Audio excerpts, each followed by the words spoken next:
É, Boa tarde, gente. Meu nome é Davi, sou do Instituto Veredas. Prazer estar aqui com todos vocês. Esse é um curso inaugural da Coalizão Brasileira pelas Evidências e é um privilégio para a gente poder contar com a participação de vocês aqui hoje. Queria compartilhar com vocês algumas coisinhas antes da gente iniciar o curso em si e a aula. Deixa eu compartilhar aqui a minha tela. Ah, Bom, esse é um curso introdutório sobre tradução de conhecimento e políticas informadas por evidências. A gente quer discutir com vocês ferramentas para promover o uso de evidência em intervenções sociais e políticas públicas, né?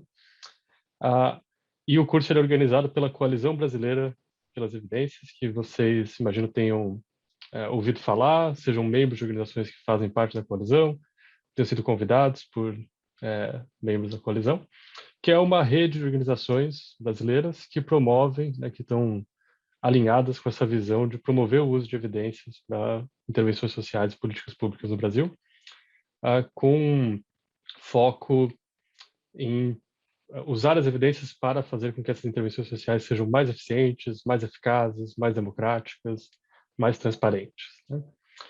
E a gente gostaria de... A gente tem um trabalho inicial, a gente começou a fazer esse debate esse ano dentro da coalizão, né, de como promover essa rede, de como promover, fortalecer esse campo no Brasil. E uma das frentes que a gente estabeleceu como prioridade é essa frente de formação, de educação, de sensibilização. Então, esse curso introdutório é o nosso primeiro esforço nesse sentido. Ah, eu faço parte da Coalizão Brasileira pelas Evidências pelo Instituto Veredas, que é uma ONG que tem por missão exatamente promover a cultura do uso de evidências em intervenções sociais no Brasil, em políticas públicas, né? Eu sou Davi, eu sou formado em psicologia, tenho mestrado em psicologia social e também um mestrado em políticas públicas. Sou um dos fundadores e um dos diretores do Instituto Veredas. Venho trabalhando com esse tema de evidências para políticas públicas já faz 6 ou 7 anos. Trabalhei no Ministério da Justiça com esse tema e depois, principalmente no Veredas e em algumas outras organizações com essa temática. Esse curso ele é organizado pela Coalizão Brasileira pelas Evidências e ele tem apoio de uma rede internacional que chama PEERS, que é uma rede financiada pelo Instituto Canadense IDRC e pela Hewlett Foundation. A gente tem um apoio financeiro deles e esse apoio que permitiu que a gente organizasse o curso que a gente está começando aqui hoje. A gente quer muito conhecer todos vocês e o curso tem por objetivo permitir troca entre os participantes e permitir construção de rede. Infelizmente, como são muitas pessoas, a gente não vai poder abrir para todo mundo se apresentar, né, o que seria o ideal, mas isso consumiria muito tempo. Então, a gente vai deixar para esse momento de troca, de se conhecer entre pares, para acontecer nos grupos de mentoria, né, que daí é um momento que vocês vão ter um pouco mais de flexibilidade com o tempo. Ah, mas, de qualquer forma, já reitero aqui que é um prazer para a gente poder ter todos vocês aqui. Esse curso, ele é a primeira edição que a gente está organizando dele, né? A primeira vez que a coalizão está organizando o curso, primeira vez que esse conteúdo foi organizado dessa forma. A gente fez o curso tentando trazer diferentes pessoas da coalizão para contribuir, então vão ter diferentes professores nas diferentes aulas. Os mentores também vêm de diferentes... As mentoras, na verdade, são todas mulheres, vêm de diferentes organizações. Então, a gente, via essa diversidade, quer promover a articulação, quer promover a troca dentro dessa rede, e ao mesmo tempo, por ser uma iniciativa inaugural, a gente aprecia muito se vocês puderem trazer feedbacks, né? Naturalmente, vão ter pequenos problemas, a gente tentou antecipar o máximo possível deles, mas nem sempre a gente conseguiu dar conta disso. Então, com certeza vão ter pontos de melhoria e a gente vai agradecer muito se vocês puderem compartilhar isso com a gente. Vai ter um formulário no final do curso para fazer a avaliação. Mas também fiquem à vontade, se ao longo do curso vocês identificarem algum problema e quiserem compartilhar com a gente, fiquem à vontade de entrar em contato com a gente por e-mail, né? Vocês têm o e-mail da Cecília, que vem falando com vocês sobre o curso há algum tempo. Também fica à vontade para entrar em contato comigo. Tem o Google Classroom também, que é um espaço para a gente fazer trocas.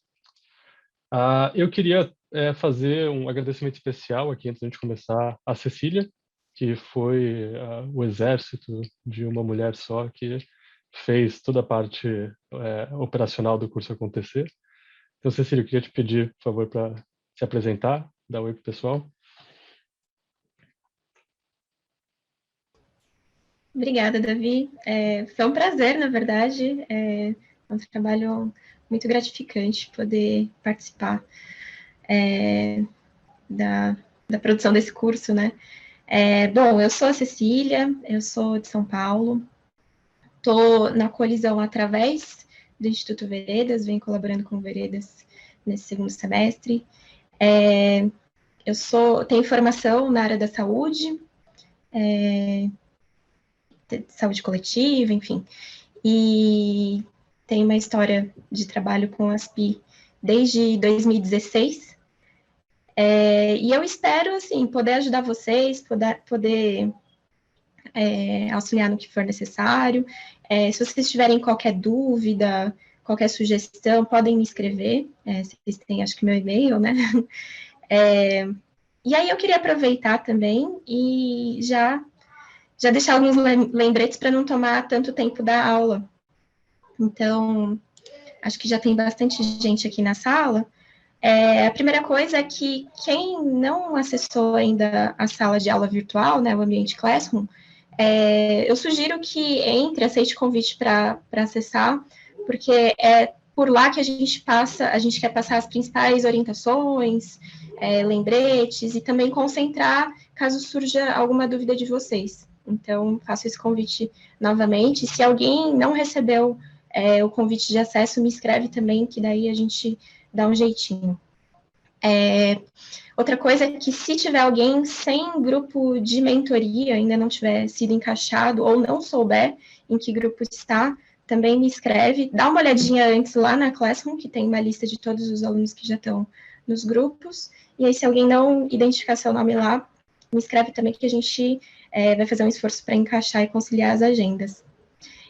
E o último recadinho é sobre quem solicitou bolsa, para dar uma checada nos e-mails e na caixa de spam, porque eventualmente pode ter chegado, enfim, né, o Marcel, que é o responsável por essa parte, né, ele escreveu para todos que solicitaram as bolsas e pode ter chegado alguma coisa e ido para a caixa de spam, enfim, ele precisa das respostas de vocês para dar continuidade e garantir a efetuação do pagamento para vocês. E acho que é isso, assim, se surgir alguma dúvida ou qualquer coisa, podem me escrever. Lembrando que hoje começa já um dos grupos de mentoria vai ter início hoje, né? O pessoal que está nesse grupo já recebeu e-mail. E qualquer dúvida, pode me acionar. Bom curso para todo mundo. Muito obrigado, Cecília, e obrigado de novo pelo teu empenho em fazer o curso acontecer. Gente, então, dando início aqui ao curso, eu queria só alinhar com vocês um pouquinho os objetivos, né? Então, esse é um curso de sensibilização, ele não é um curso instrumental, a gente não vai ter tempo de desenvolver habilidades de uma forma refinada, né? Então, a ideia é passar com vocês por temas básicos da área de política e previdências, compartilhar com vocês ferramentas relevantes dentro dessa área, mas não de forma exaustiva e tampouco de uma maneira que permita que vocês gastem todo o tempo necessário para desenvolver as habilidades para aplicar esse ferramental, né? Esse é um curso, então, mais de estabelecer um escopo de trabalho, como uma forma de sensibilizar, como uma forma de promover. Se você já trabalha com o tema, essa pode ser uma oportunidade para você entender um pouco mais o panorama ou discutir esse panorama com os colegas, né? E depois, mais para frente, a gente pode ter oportunidades para fazer cursos mais instrumentais, para quem achar que isso é relevante para a sua atuação, né? E tem outro objetivo que eu já mencionei, que é esse de promover a articulação, fortalecer a coalizão. Então, a gente espera que esse seja um espaço de troca legal, espero que seja uma oportunidade de vocês se conhecerem também, e os grupos de mentoria, em especial, vão cumprir essa função, né? Aqui, muito rapidamente, a estrutura do curso. Então, a gente começa com o que é política informada da Previdência e como definir um problema. Depois a gente vai discutir busca de evidências. Depois a gente vai discutir extração de dados e definição de opções para lidar com, para endereçar um problema, né? Barreiras, facilitadores, equidade e diálogos deliberativos. Então, como é que a gente caracteriza essas opções do ponto de vista de desafios de implementação, desafios de equidade. E, por fim, um módulo de fechamento em que a gente vai discutir um pouco futuros de PI e também os grupos de mentoria vão ter oportunidade para compartilhar os exercícios que vão realizar. O curso está pensado numa estrutura em paralelo, né? Então você tem as aulas teóricas que, infelizmente, elas vão ser bastante densas, então eu peço paciência para vocês, porque o conteúdo, a gente teve que concentrar muito conteúdo para caber um curso tão curto, né? E depois o espaço de mentoria, que vai ser um espaço mais aberto para vocês discutir com as mentoras as dúvidas e ter uma oportunidade de se engajar com esse material de uma forma mais prática e se apropriar mais dele como ferramentas, né? Uma consideração importante, agora que a gente já está aí com 50 pessoas na chamada, a gente está gravando, né? E a gente tem a intenção, apesar de não estar totalmente estruturado, mas a gente gostaria de poder compartilhar esse material, tanto com vocês depois, com pessoas que eventualmente faltaram, quanto divulgar isso abertamente em redes sociais, no YouTube, como uma forma de divulgar o trabalho, como uma forma de promover o fortalecimento desse campo, né? Mas a gente entende que isso talvez não deixe todo mundo confortável e vocês fiquem à vontade se for uma questão para vocês, se vocês não quiserem ter seus nomes, imagens expostos aqui, tem essas medidas que são simples, que você pode deixar a câmera desligada, alterar seu nome na tag aí, na imagem, né? E se tiver alguma dúvida, se tiver alguma questão, vocês podem entrar em contato com a gente fora do curso, por e-mail, no Google Classroom. Então, só compartilhar com vocês isso, todo mundo é convidado para participar, a gente espera poder ter com vocês um momento aqui, momentos de troca, mas a gente totalmente entende se alguém não ficar confortável e não quiser. Então, só compartilhar esses cuidados para vocês poderem se posicionar, né, se é do interesse de vocês ou não.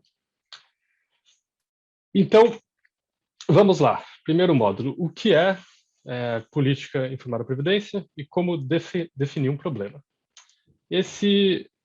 O que é política informada da Previdência? Desculpa. Então, só o roteiro da aula de hoje. A gente vai primeiro discutir o que é PI, o que é política informada da Previdência. Depois a gente vai discutir rapidamente o que são sínteses de evidências e a gente indicou para vocês a leitura para hoje de uma síntese de evidências sobre como promover, né, como comunicar evidências para a tomada de decisão. E depois a gente vai fazer uma discussão sobre um primeiro passo de construção de uma síntese de evidência, que é a caracterização de um problema. E, por fim, eu vou compartilhar com vocês a tarefa do módulo. Então, vamos iniciar com o que é PI. Para discutir o que é PI, a gente vai conversar um pouquinho sobre o que é evidência, depois o que é política pública ou intervenção social, e, por fim, como é que essas duas coisas se juntam, como é que a gente mistura elas. Uma consideração transversal: o debate de PI nasce de políticas públicas, né? Nasce de discussão sobre desenho de política, discussão sobre modelo de Estado. A gente vem trabalhando no Brasil, diferentes organizações, o uso de evidência para ações sociais fora do Estado, né? Por exemplo, ações filantrópicas. Tenho certeza que tem várias pessoas aqui hoje que não trabalham diretamente com política pública, não trabalham no governo. Então, sempre que eu falar de política aqui, vocês, por favor, também entendam intervenções sociais de forma geral, inclusive intervenções que são totalmente desenvolvidas, implementadas por organizações filantrópicas, né? Então, o que é evidência, né? As definições de evidência, elas são muitas, algumas são bastante vagas. Então, por exemplo, uma definição de dicionário, uma prova de um processo. Uma das definições presentes no material de referência do curso é essa: evidência está relacionada a fatos reais ou declarados, que tem por objetivo serem usados como embasamento para uma conclusão. E quando a gente tenta definir evidências de uma forma mais técnica, mais específica, essas definições podem ficar bastante complicadas, né? Então, dentro da coalizão, a gente tem um debate em andamento sobre definição de evidências. Essa definição que eu estou apresentando aqui, ela não é a definição final, isso ainda está em aberto, mas só compartilhando aqui com vocês como uma forma de mostrar que pode ficar um pouco complicado todas as características que a gente quer incluir nesse pacote, né, evidência. Então, informações produzidas de forma transparente, sistemática, reprodutível, com qualidade metodológica e validação dentro do contexto onde foram elaboradas, para informar a tomada de decisão de diferentes atores sociais. Então, são diferentes dimensões do que a gente considera evidência, do que é relevante para pensar evidência para intervenções sociais. Mas, de forma geral, a gente pode pelo menos iniciar esse debate com uma noção mais abrangente de, bom, são informações relevantes para sustentar uma conclusão, para sustentar uma proposta, para sustentar um entendimento sobre um problema, né? Tipos de evidência. Tem várias tipologias, tem vários tipos, são opiniões de pessoas e grupos, são tipos de evidência, né? São evidências anedóticas, o que as pessoas pensam, as preferências, por exemplo. A opinião de especialistas também é um tipo de evidência que a gente pode acessar. Casos concretos, né? Relatos de caso, anedotas da experiência pessoal das pessoas, também são evidências que podem ser usadas para fundamentar uma conclusão, para fundamentar uma perspectiva. Dados de sistemas de informação, né? Taxas de homicídio, taxa de mortalidade por uma doença. Relatórios de gestão, relatórios institucionais. E, por fim, estudos científicos de diferentes métodos. Estudos observacionais, estudos experimentais, revisões de literatura, né? Todos esses são tipos de evidência. E, ao longo do curso, a gente espera debater com vocês um pouquinho como esses diferentes tipos eles têm usos diferentes, eles têm estatuto epistêmico, né? Eles têm valor enquanto força de evidência diferente. E com uma ênfase dentro do curso, uma ênfase nos estudos científicos.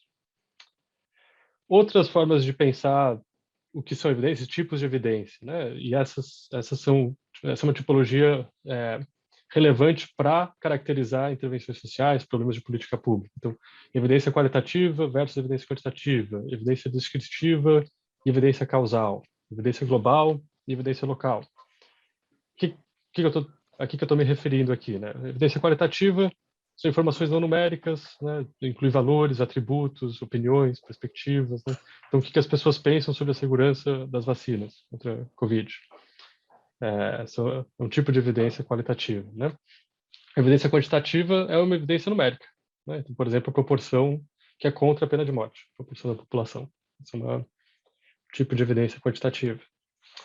Evidência descritiva e causal. O censo é uma evidência descritiva, né? Descreve e caracteriza um fenômeno. A taxa de ocupação das prisões brasileiras, por exemplo. As evidências causais, elas são evidências que indicam como uma variável impacta a outra. Então, por exemplo, o efeito de um tratamento, o efeito de uma droga, o efeito de uma causa num problema, né? Como a pandemia está causando problemas na educação. A gente pode ter um estudo que indique isso, o impacto de um problema de saúde num problema de educação. Outra clivagem dentro do mundo das evidências, evidência global versus local, né? Então, a evidência global é uma evidência generalista, que é a imagem da OMS, indicando isso, né? A OMS traz guias de orientação sobre como atuar frente a diferentes problemas de saúde. Isso congrega de forma abstrata os diferentes saberes locais, né? E isso pode ser muito importante para pensar estratégias amplas de atuação sobre problemas. Por outro lado, você também precisa de evidências locais, né? Evidências que reflitam como que as condições locais estão se dando, como é que as pessoas nos diferentes contextos, na localidade, no bairro, na cidade, como é que elas estão lidando com esse problema, como é que esse problema está caracterizado dentro do contexto específico. Então, essa dicotomia entre global e local, ela vai ser importante para a gente construir aí diferentes ângulos de análise para os problemas. Então, aqui só a listinha, né, de diferentes tipos de evidência, e a ideia de trazer... Isso tudo é meio óbvio, né? Acho que qualquer um que lê isso fala, bom, claro, tudo isso é óbvio. Mas a ideia de enfatizar essas diferentes dimensões é para trazer para o primeiro plano o fato de que caracterizar um problema, pensar uma política pública, discutir opções de intervenção, discutir implementação, são sempre tarefas muito complexas. E a gente sempre vai precisar ter uma pluralidade muito grande de perspectivas. A gente vai precisar ter uma riqueza de dados para poder intervir sobre a realidade de uma forma efetiva. Então, todas essas dimensões, esses tipos de evidência, são muito importantes para poder atuar de forma efetiva. Né? Ok, então, essas são as evidências. Agora, o que é uma política pública? Ou o que é uma intervenção social? Tem muitas definições de política pública, elas são todas super áridas e ambíguas, então foi difícil escolher aqui uma para trazer para o curso.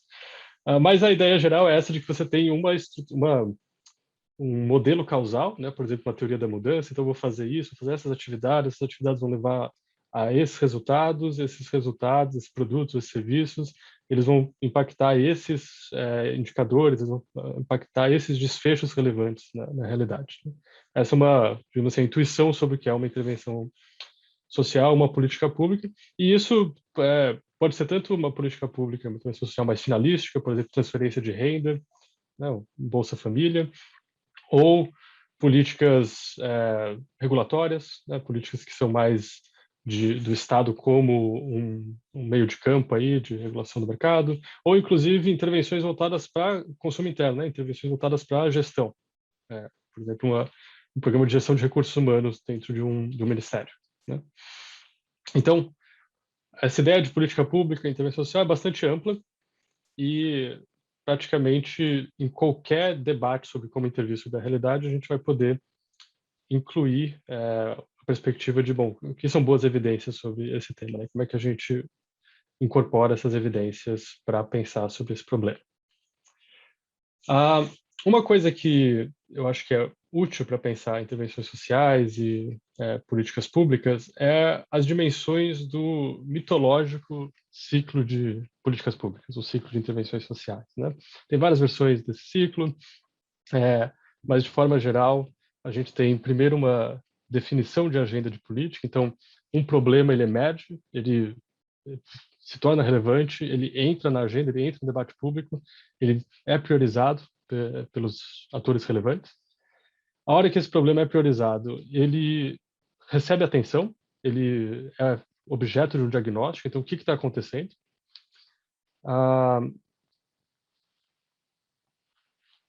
Uma vez feito o diagnóstico, é identificado o que a gente pode fazer diante disso, né? Quais são as nossas opções para lidar com esse problema. Essas opções elas são pensadas, elas são moderadas, elas são validadas com os atores relevantes. Isso leva a um desenho de política, um desenho de intervenções, que por sua vez é implementado, é monitorado, é adaptado, se é necessário.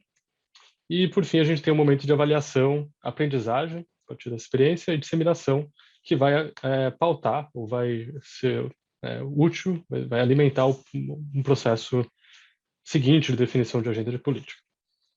Por que eu falei que esse ciclo ele é mitológico? Porque ele não acontece, né? Assim, pelo menos ele nunca acontece desse jeito bonitinho. Na verdade, a gente tem as diferentes etapas do ciclo de política pública se retroalimentando, se avança num sentido e precisa voltar. Naturalmente, uma vez que o problema é priorizado, novos fatos emergem e uma nova agenda de política emerge e um novo problema vira prioridade. Ou, às vezes, esse ciclo ele é feito, mas ele é feito de uma forma extremamente intuitiva e só na cabeça do tomador de decisão. Então, tem alguém que definiu mais ou menos uma agenda de política, fez um diagnóstico está simplesmente baseado nas suas próprias impressões, considerou algumas opções e decidiu o que vai fazer. Né? Isso pode acontecer também. Você tem tomadores de decisão que fazem todo o ciclo de política na própria cabeça, né? E daí faz um processo de monitoramento muito superficial, ou às vezes inexistente, e a implementação segue da forma como está, sem crítica, sem adaptação. Então, esse ciclo ele não é normativo, né? A gente não está dizendo que o processo de política pública tem que ser assim. Seria lindo se pudesse ser assim, mas na prática não dá, né? E ele também não é descritivo, a gente não está descrevendo como que intervenções sociais são desenvolvidas e se dão. Mas ele tem uma utilidade porque ele revela dimensões, né? Ele revela perguntas que são colocadas em em qualquer processo de intervenção social, né? Então, a definição de agenda, de onde veio esse problema, né? Como é que esse problema chegou aqui na nossa pauta? O diagnóstico, o que a gente entende sobre esse problema? Quais são as principais arestas dele, as principais perspectivas, as principais variáveis, as causas, né? Por que ele é importante? Qual que é a magnitude? Quando a gente pensa sobre um problema, o que a gente pode fazer para intervir sobre esse problema? Essas considerações, elas estão colocadas, né, em qualquer processo de tomada de decisão, mesmo que esse processo esteja se dando de uma forma bastante intuitiva, de uma forma bastante, ou bem pouco estruturada, explícita, transparente, né? E pensar essas diferentes dimensões é útil para pensar que evidência que a gente vai buscar e como é que a gente vai utilizar ela. Então, as evidências necessárias para fazer definição de agenda de política são diferentes das evidências necessárias para fazer diagnóstico. Então, se você trabalha numa ONG e você quer fazer advocacy, você está querendo colocar um tema na agenda de política, né? Então, fazer diagnóstico do problema é relevante? Pode ser relevante, mas o teu objetivo não é entender mais o problema, né? Você já escolheu um problema e, aparentemente, espero, você já tem uma noção de por que esse problema é relevante. A questão é, bom, como é que eu coloco esse problema na agenda política? E daí, o tipo de evidência que você pode usar para isso é diferente do tipo de evidência que você vai usar para o diagnóstico. E, da mesma forma, se você for escolher opções de intervenção, é um tipo diferente de evidência, né? Você vai buscar evidências que descrevam estratégias efetivas para atuar sobre o problema, potencialmente efetivo, né? E da mesma forma, se você estiver fazendo monitoramento, as evidências que você vai buscar são evidências de implementação, né? Como é que essa intervenção está sendo implementada? Quais questões estão emergindo? Está dando certo? Está dando errado? Né? A gente está seguindo o plano que foi elaborado? O plano está fazendo sentido? Ou a gente precisa adaptar o plano, né? Então, esse ciclo, ele dispara perguntas relevantes e ele é útil para guiar a busca de evidências úteis para as perguntas específicas de cada momento dele. Então, política informada da previdência nasce da intersecção desses dois universos, né? O universo das evidências, das informações, das pesquisas, por um lado, e o universo das intervenções sociais, das políticas, da tomada de decisão institucional, por outro. E esse movimento de política informada da previdência, ele nasce com o objetivo de aplicar de forma ética, responsável, consequente, evidências para aperfeiçoar esse processo de tomada de decisão, né? Para que essas intervenções sociais e políticas públicas elas sejam mais efetivas, mais transparentes, mais eficientes, né? Elas usem melhor os recursos disponíveis. E, claro, de forma que elas possam alimentar as diferentes etapas do ciclo de política pública. A gente vai falar mais nesse curso sobre um produto específico, que é a síntese de evidência, que eu vou discutir um pouquinho mais à frente, que ele cobre algumas questões do ciclo de intervenção social, ele não vai cobrir todas. E acho legal vocês terem em mente isso, que outras ferramentas são necessárias para responder as diferentes perguntas que emergem quando você vai fazer uma intervenção social, uma política pública, né? E por que a gente fala em política informada por evidências? Por que a gente não fala, por exemplo, baseado em evidências, que é um jargão que também se utiliza? A ideia de informada, ela nasce de uma crítica à ideia de baseado, porque tomar decisão baseada em evidências pode parecer que a tomada de decisão está subordinada às evidências, né? Então, se você tem boas evidências, ou o que quer que seja que você tenha em termos de evidência, você vai ter que subordinar a sua decisão. O tomador de decisão ele vai perder a sua discricionariedade em função do que as evidências estão dizendo.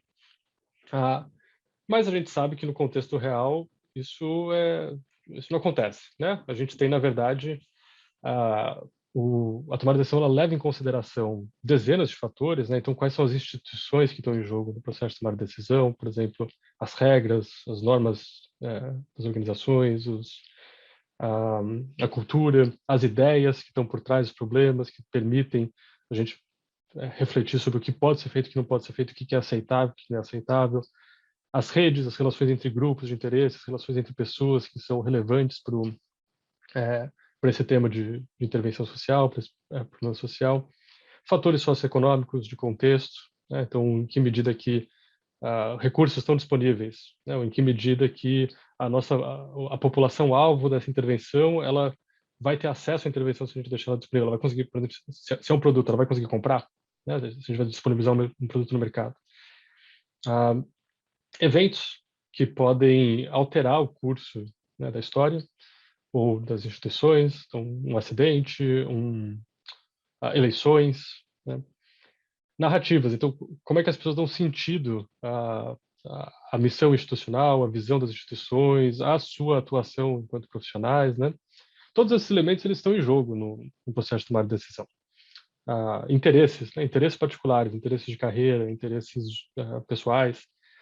Então, seria ingênuo pensar que as evidências elas vão simplesmente chegar e atropelar todos esses fatores, né? E a proposta aqui não é essa. Inclusive, muitas vezes, tomadores de decisão têm boas razões para decidir em desfavor das evidências, né? Porque, de repente, o contexto local necessita de outras coisas. E a melhor intervenção disponível, que já foi testada, ela é impraticável naquele contexto. Então, por isso que a gente fala informada, né? A ideia é que as evidências elas sejam disponíveis e elas possam servir de referência para uma reflexão qualificada sobre o que está acontecendo e como é que a gente pode lidar. Então, as evidências elas têm que estar disponíveis e elas têm que ser consideradas junto com esses outros fatores.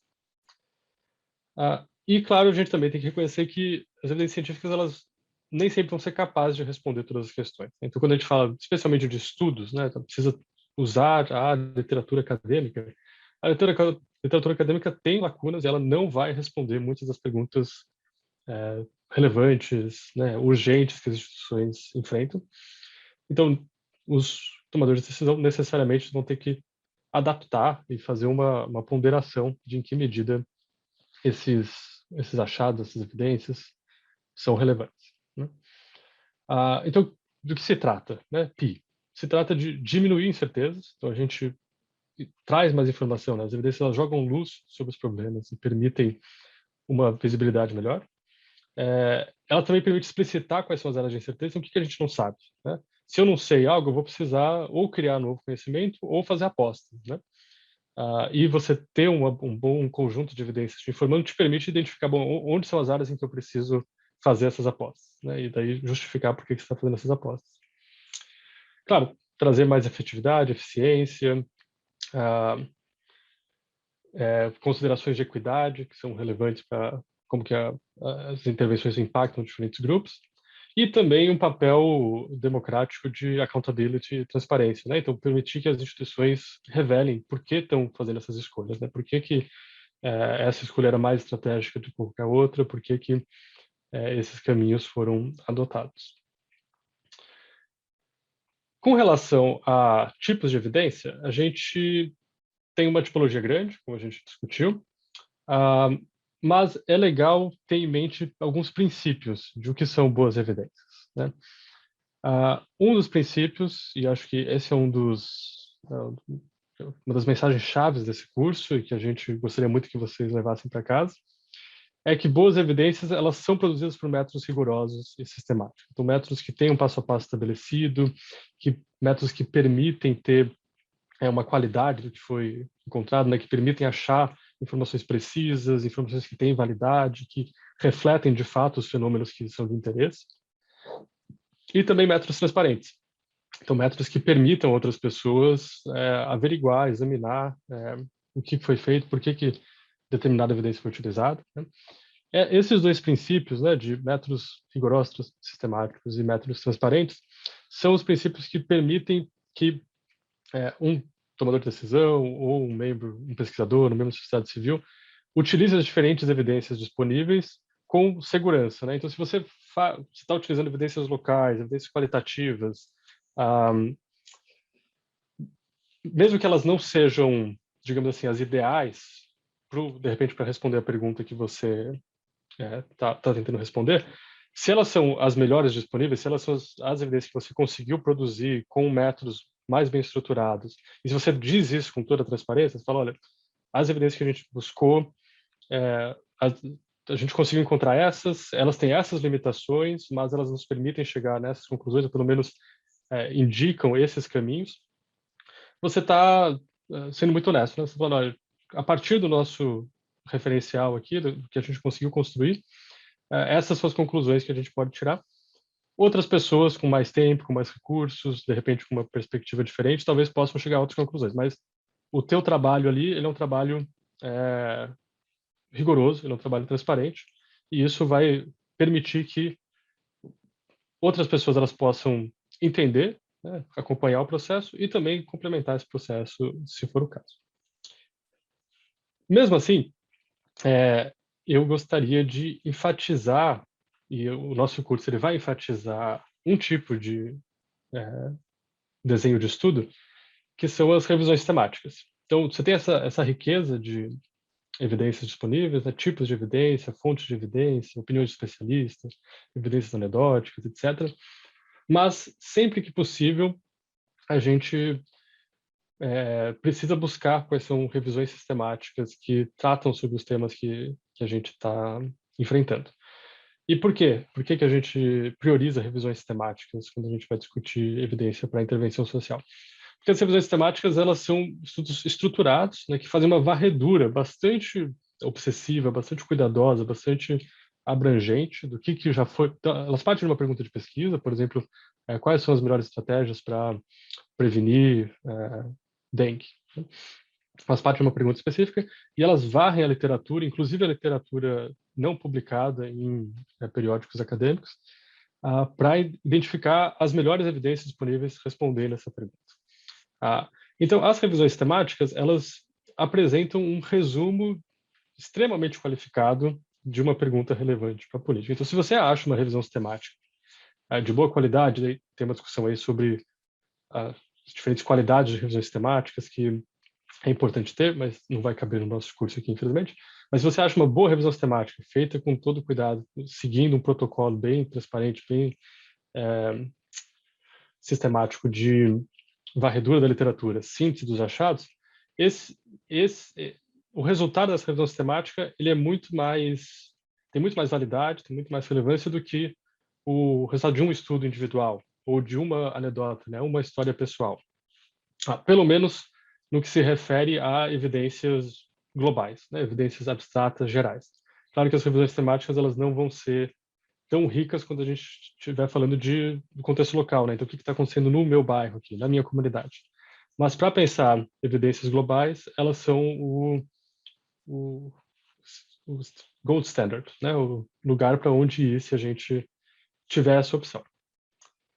E isso porque, como eu falei, elas previnem que um tomador de decisão ele seja influenciado por um único estudo. Então, às vezes, na literatura, você tem dezenas de estudos, por exemplo, sobre a eficácia de um determinado tratamento, né? Cloroquina para Covid. Tem dezenas de estudos que dizem ou que disseram, aparentemente, que cloroquina era efetiva para tratar a Covid, né? Mas se você faz uma varredura sistemática, com uma avaliação de qualidade metodológica dos estudos, aparentemente esses estudos não passam um critério de qualidade. Então, a revisão sistemática ela faz esse trabalho para o tomador de decisão.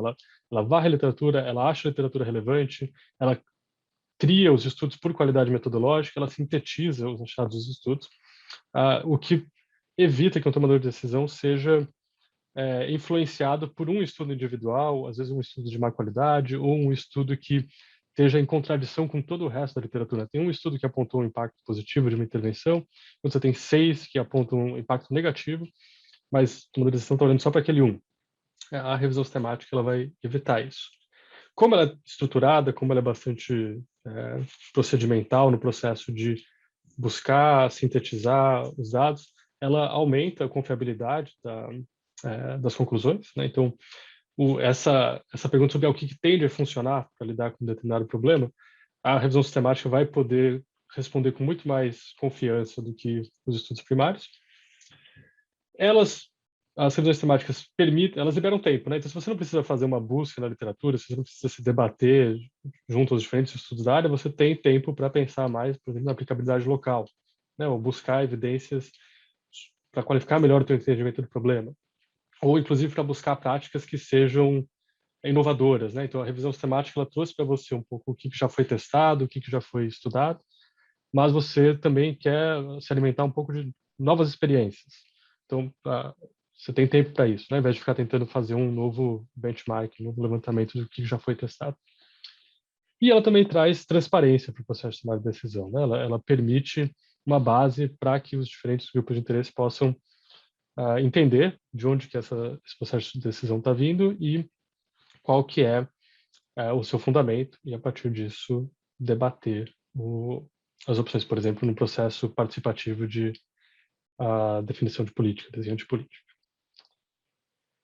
Legal. Essa foi a primeira parte, o que é política informada a previdências.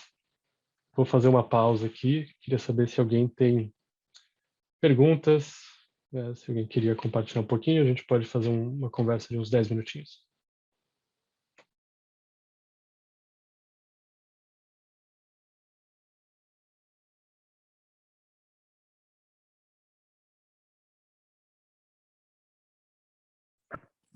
Como é que faz? Pode falar? Levanta a mão.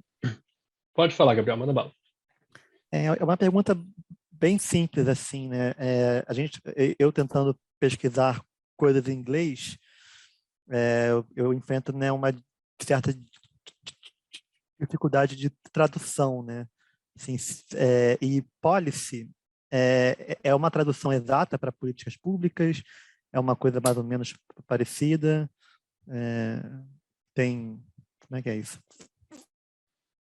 É uma boa tradução. Acho que não me ocorre assim de cara que outra tradução para policy, talvez política institucional, né, poderia ser usado, mas no geral policy se refere a políticas públicas.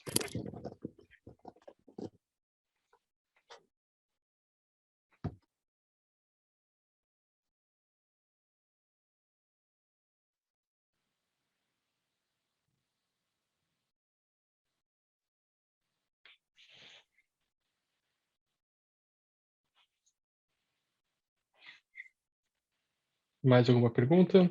Dúvidas? Angústias?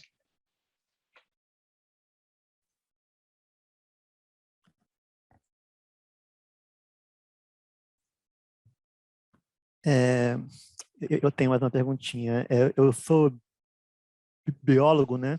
Trabalho com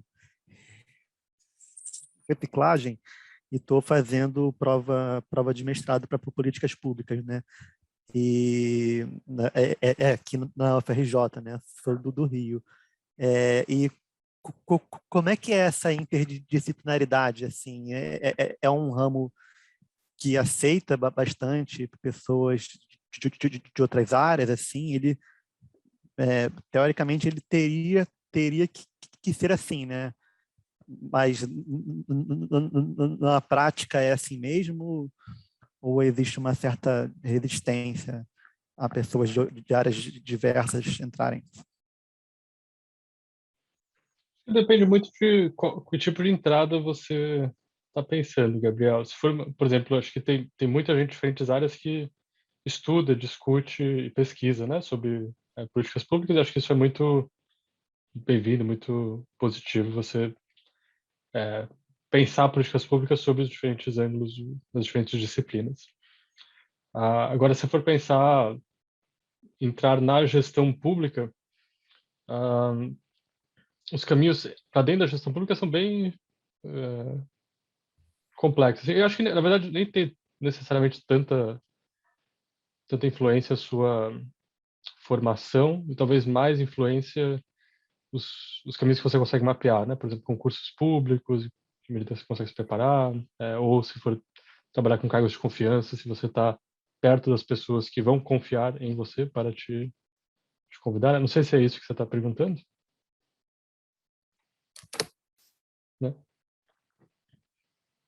né?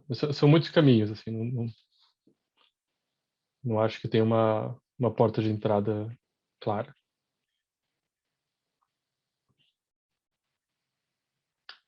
Mais alguma questão?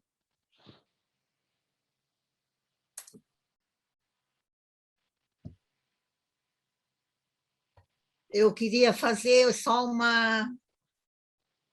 um comentário, né? Gostei muito do que foi apresentado, também do material que foi indicado para leitura, e me fez refletir muito, porque, como enfermeira, atuando na área da saúde da mulher, da criança, do aleitamento materno, há cerca de 4 décadas, e também não só implementando essas políticas, mas também contribuindo na sua formulação, eu vejo, ao longo desses anos, o quanto já avançamos, no sentido de incorporar as evidências nessas políticas.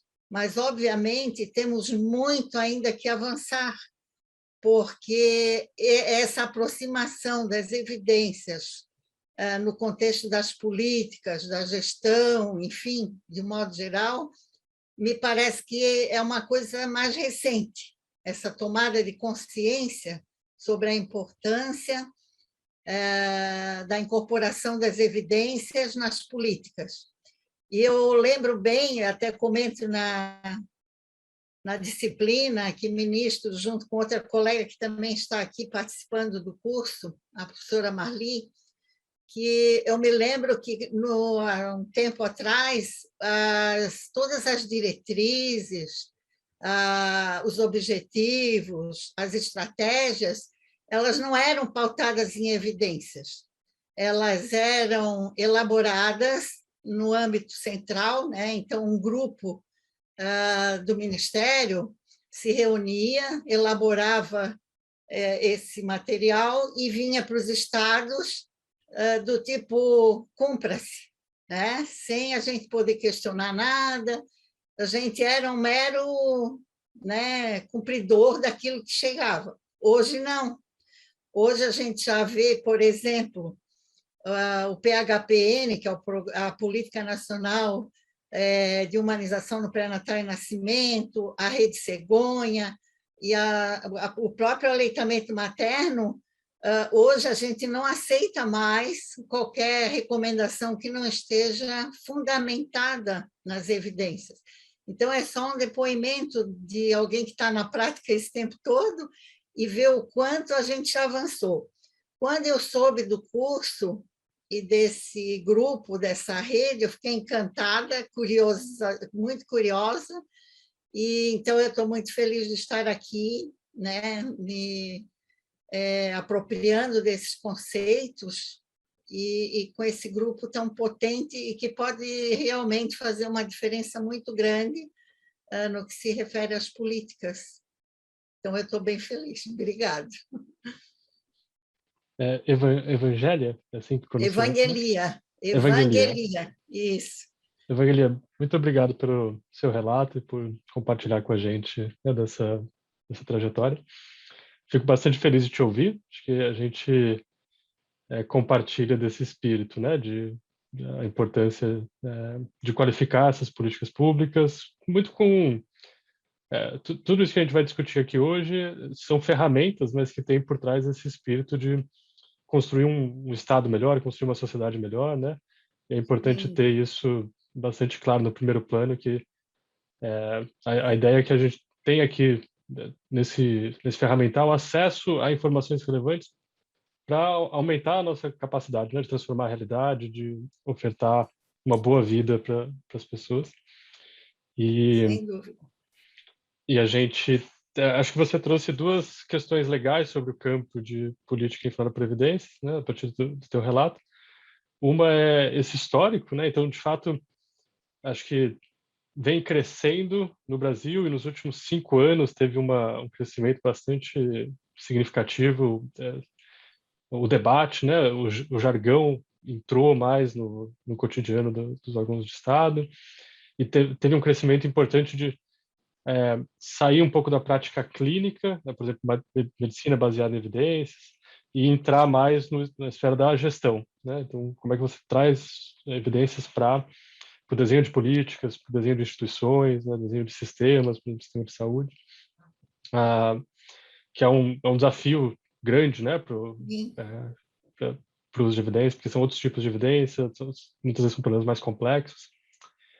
E também uma coisa muito legal do que você falou é a diferença entre o uso de evidências no nível nacional, ou digamos assim, global, e no nível local, né? Então, uma diretriz de um ministério, por exemplo, o Ministério da Saúde, vai naturalmente usar mais de evidências globais, revisões sistemáticas, um saber mais abstrato sobre os problemas e as possíveis intervenções. Mas quando isso vai para o nível local, isso precisa ser incorporado à prática da verdade, né? O conhecimento do contexto local, o conhecimento da realidade, da capacidade das instituições. Então, é muito bacana ter essas dimensões aqui. Obrigado por compartilhar com a gente. Eu que agradeço. Mais alguém gostaria de fazer perguntas, comentários, antes da gente passar para a próxima parte da aula? Oi, Davi, queria só perguntar uma coisa rápida, desculpa interromper. Primeiro, parabéns pelo início de curso, estou gostando demais. Em relação a essa questão que você coloca, voltada, é claro, para a questão social e a questão política, né? Como é que você vê o uso desse tipo de material, da síntese de evidência, no caso de estabelecimentos privados, ou, enfim, hospitais, alguma coisa que isso possa também ter algum tipo de uso, ou isso não cabe? Como é que isso acontece? Não, com certeza cabe. Primeiro, acho que você tem evidências muito claras sobre prática clínica, né? Sobre intervenções para se dirigindo a um problema concreto, por exemplo, um problema de saúde ou um problema educacional, certamente você consegue fazer uma síntese de evidências que poderia ser útil para um hospital privado, para uma escola privada, né, para uma companhia de segurança privada. E, para além disso, você também consegue fazer síntese de evidência e usar boas evidências para pensar aspectos gerenciais, né, aspectos institucionais, que também, claro que daí você tem que fazer uma adaptação de público-privado, mas que com certeza podem ser utilizados nos dois universos. Acho que a tua pergunta traz uma questão de fundo aí, que é esse debate é muito forte no setor público, né? As pesquisas, elas focam mais se não me engano, em intervenções em políticas públicas, intervenções públicas. Mas você tem, por exemplo, muita coisa sendo produzida atualmente sobre o setor filantrópico, né? Então, avaliações de impacto, ensaios clínicos randomizados, de intervenções conduzidas por grandes fundações filantrópicas, por exemplo, a Gates Foundation ou a Open Society. E no caso dessa produção, a comunicação dela para a sociedade civil, enfim, a comunicação dela não só dos agentes, né, enfim, que praticam essa política, mas também diretamente à população. Isso acontece também? Isso já tem uma previsão na comunicação do conteúdo? Como é que funciona isso?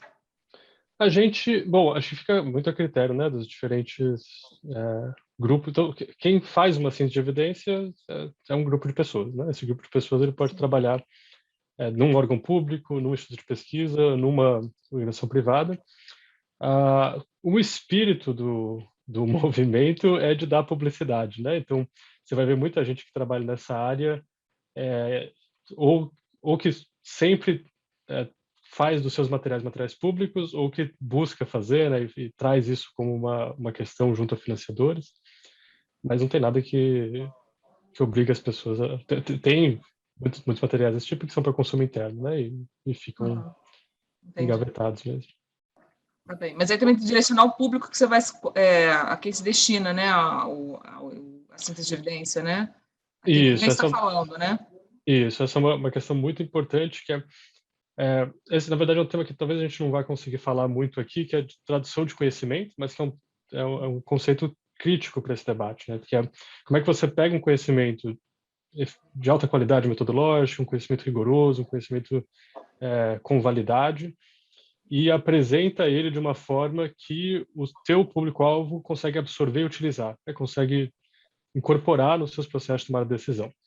Então, por exemplo, não faz sentido você chegar para um tomador de decisão que está lá abarrotado de coisas e entregar a sua tese de doutorado, né? E falar para ele, lê aqui, tem tudo a ver com o teu trabalho. tchau, boa sorte. Ele vai sorrir, vai falar obrigado, tá, tchau, né? E vai engavetar. Então tem um trabalho muito grande, né, dentro dessa área da parte de comunicação, né? Se você for pensar como o tema de tradução de conhecimento, você pode pensar como uma ponte, né, que liga a produção de conhecimento de um lado com o uso do conhecimento do outro. Daí essa ponte você vai ter etapas de produção do conhecimento em si, né, identificar perguntas relevantes, produzir esse conhecimento, sintetizar esse conhecimento, daí organizar esse material de uma forma que dê sentido para ele, depois repaginar, né, reorganizar esse material, reapresentar ele em formatos que sejam absorvíveis pelo teu público-alvo e, por fim, esse público-alvo, de fato, lendo ou assistindo, né, ouvindo esse material para incorporar. O nosso curso, esse curso especificamente, não vai tratar tanto dessas últimas etapas, né, que é a etapa de comunicação.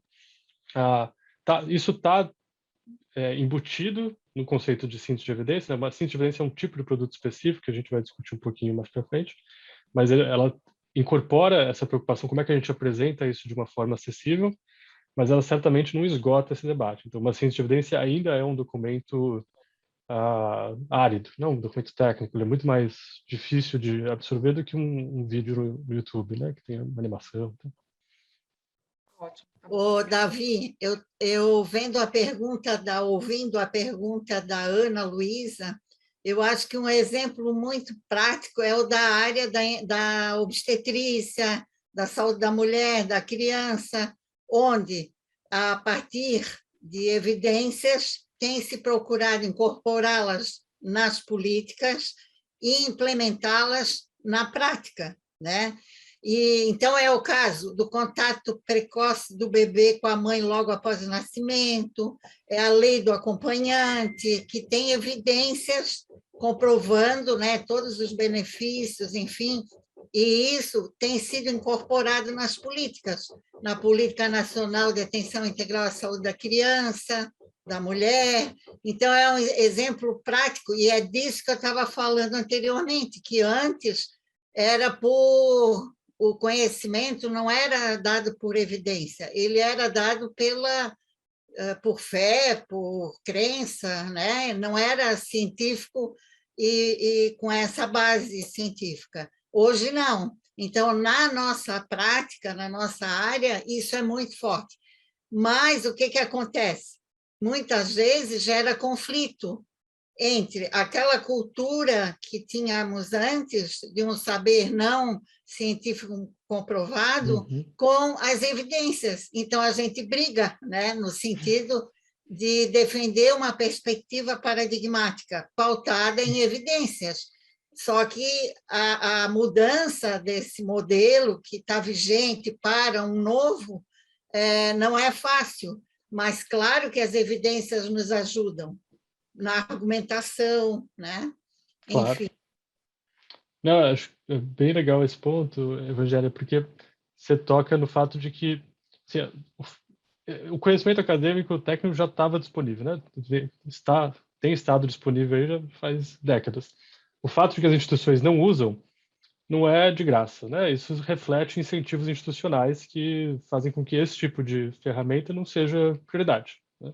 Então, se você traz esse debate, você naturalmente está trazendo um novo referencial, e isso vai afetar os atores que estão vivendo naquela estrutura de incentivo que já está consolidada, né? Qualquer mudança institucional, não sei se todas, mas a maior parte das mudanças institucionais, alguém sai perdendo, né?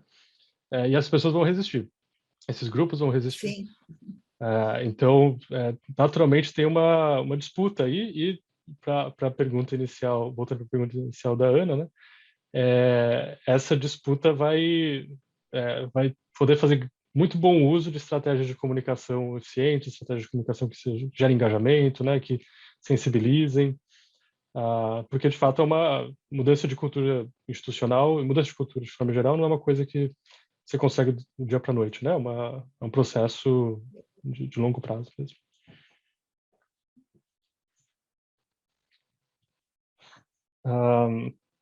Alguma outra pergunta, consideração antes da gente seguir?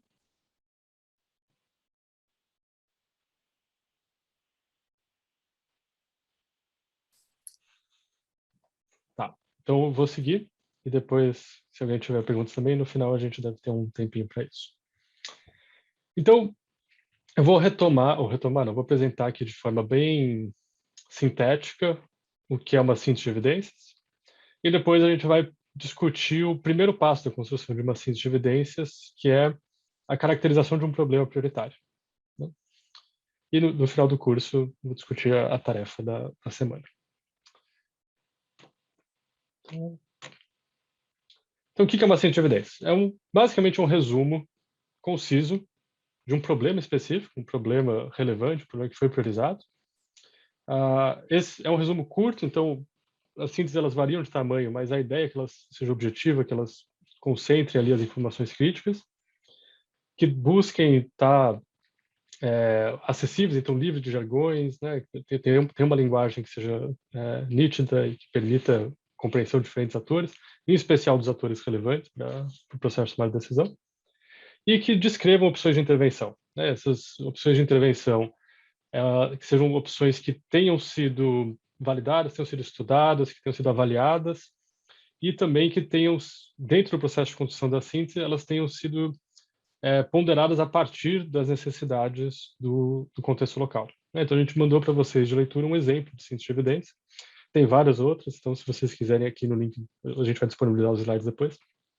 Vocês podem encontrar outras, tem uma biblioteca grande, as diferentes organizações da coalizão também publicam suas sínteses, tem uma riqueza nessa literatura, aí, tanto no Brasil quanto internacionalmente.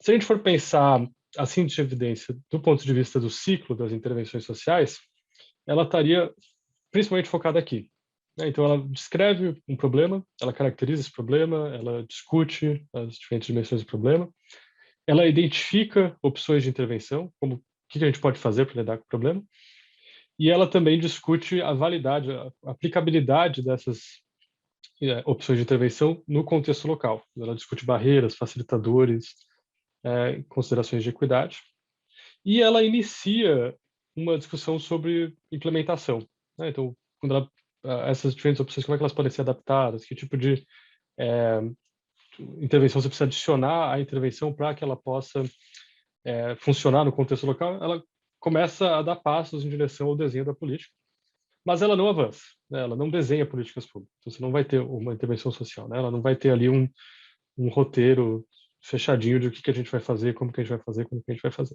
Ela para aí. E ela não vai, obviamente, ser uma etapa de implementação de política, né? Uma síntese de evidência, ela tem essa estrutura padronizada. Claro que diferentes organizações fazem isso de diferentes formas, você tem diferentes nomes para isso, policy brief, evidence synthesis, policy synthesis e coisas do tipo. Mas o modelinho que a gente trabalha com mais frequência, que é um modelo validado pela OMS, é o modelo adotado pela EVIPNet, que é a Rede Brasileira de Política Informada da Previdência na área da saúde, segue essa estrutura. E é legal ter uma estrutura padronizada, porque isso facilita bastante o consumo, né, a leitura do material. Então, você tem o título e a mensagem-chave, que são momentos de tradução de conhecimento, né? Eles simplificam conteúdos, apresentam o conteúdo de uma forma bastante objetiva, bastante direta. Eles são uma estratégia de comunicação, né, para permitir que as pessoas saibam do que se trata, saibam o que elas vão encontrar naquele documento de uma forma bastante direta e simples. Depois você tem uma discussão sobre o problema, né, o contexto de antecedentes do problema, a descrição do problema, magnitude, as diferentes características. Depois, descrição das opções encontradas, das barreiras, facilitadores, considerações de equidade que essas diferentes opções merecem. E, por fim, também considerações de implementação. E daí já vai apontando em direção ao desenho de política, né? Geralmente, elas têm uma estrutura que busca ser mais ou menos padronizada, de uma página de mensagem-chave, às vezes um resumo executivo de 3 páginas, e um relatório completo que disse 25 páginas, mas muitas vezes é um pouco mais. E daí também tem anexos, né? Daí você bota lá no anexo tudo que você quer, ou às vezes bota um link para um relatório mais detalhado, em que daí você tem todo o detalhamento de todos os estudos que foram utilizados. Esse não é não tá escrito em pedra, né? Mas é uma sugestão de organização desse tipo de material para torná-lo mais acessível e direto ao ponto. Então, a gente compartilhou com vocês já uma síntese de evidência para vocês darem uma olhada. Eu estou assumindo que vocês puderam pelo menos passar o olho na síntese. Essa é a estrutura, né? E então a gente vai passar agora para discutir o primeiro passo da construção da síntese, que é o primeiro passo quando você tem um problema de política pública já definido, que é o diagnóstico, né? Esse passo aqui. Então, a gente parte do pressuposto de que o problema já emergiu, ele já foi estabelecido como uma prioridade, e a gente vai começar a discutir esse problema agora. Então, a gente vai fazer um diagnóstico. O que a gente precisa considerar, ou quais são elementos importantes de se considerar, perguntas importantes para fazer um diagnóstico de um problema, né? Essa etapa é, sem dúvida, a mais importante, né? Se você parte de um bom diagnóstico, você já avançou 50% do caminho. Se você não tem um bom diagnóstico, você está perdido, você está assim, sem luz no fim do túnel.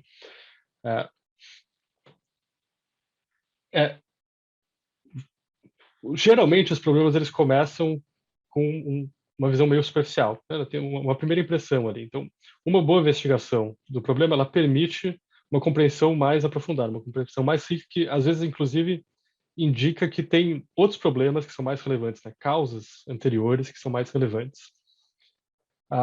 Entender as diferentes dimensões do problema também permite identificar onde atuar, né? Quais são os pontos críticos, por que essas diferentes subcausas do problema, causas principais do problema, são relevantes e em qual delas que a gente poderia focar, né? E se você tem uma má compreensão do problema, você naturalmente vai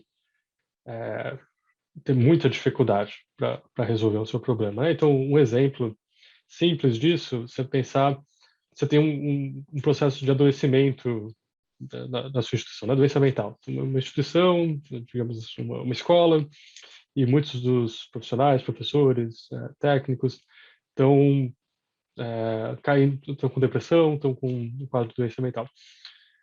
Você pode ter uma leitura superficial sobre isso, falar, bom, tem um problema institucional aqui de doença mental, eu vou contratar serviço de apoio psicossocial, né? Vou colocar psicólogo aqui, assistente social, para apoiar o povo. Só que você não se deu ao trabalho de entender que tem processos institucionais acontecendo e esses processos institucionais estão aumentando o estresse, tem talvez uma cobrança muito grande, ou talvez o contexto de trabalho é precarizado, as condições de trabalho, a carga horária, uma série de condições concretas, sociais, pessoais, que estão gerando um processo de adoecimento na equipe. Então, você ignora essas causas, você está totalmente desavisado sobre elas, e você oferece um problema que vai ficar, uma solução que vai ficar enxugando gelo, né? E dificilmente vai, de fato, resolver o problema. Então, esse é um exemplo simples de como é importante cavar, né? Entender as diferentes dimensões que estão afetando um problema para identificar quais são os pontos críticos. E esse é um processo que permite você fazer identificar novos problemas e fazer uma priorização dos problemas, né? Então, quais são os problemas que podem ser mais relevantes para a gente atuar sobre. A gente não vai discutir aqui no curso priorização de problemas, esse é um outro tema legal, tem uma série de ferramentas para isso. Por uma questão de tempo, a gente não vai poder entrar, mas fica a provocação para vocês, se alguém quiser depois pensar sobre priorização de problema, pode mandar uma mensagem para a gente apoia. Para fazer diagnóstico do problema, que tipo de evidência você vai precisar? Você vai precisar de todas, né?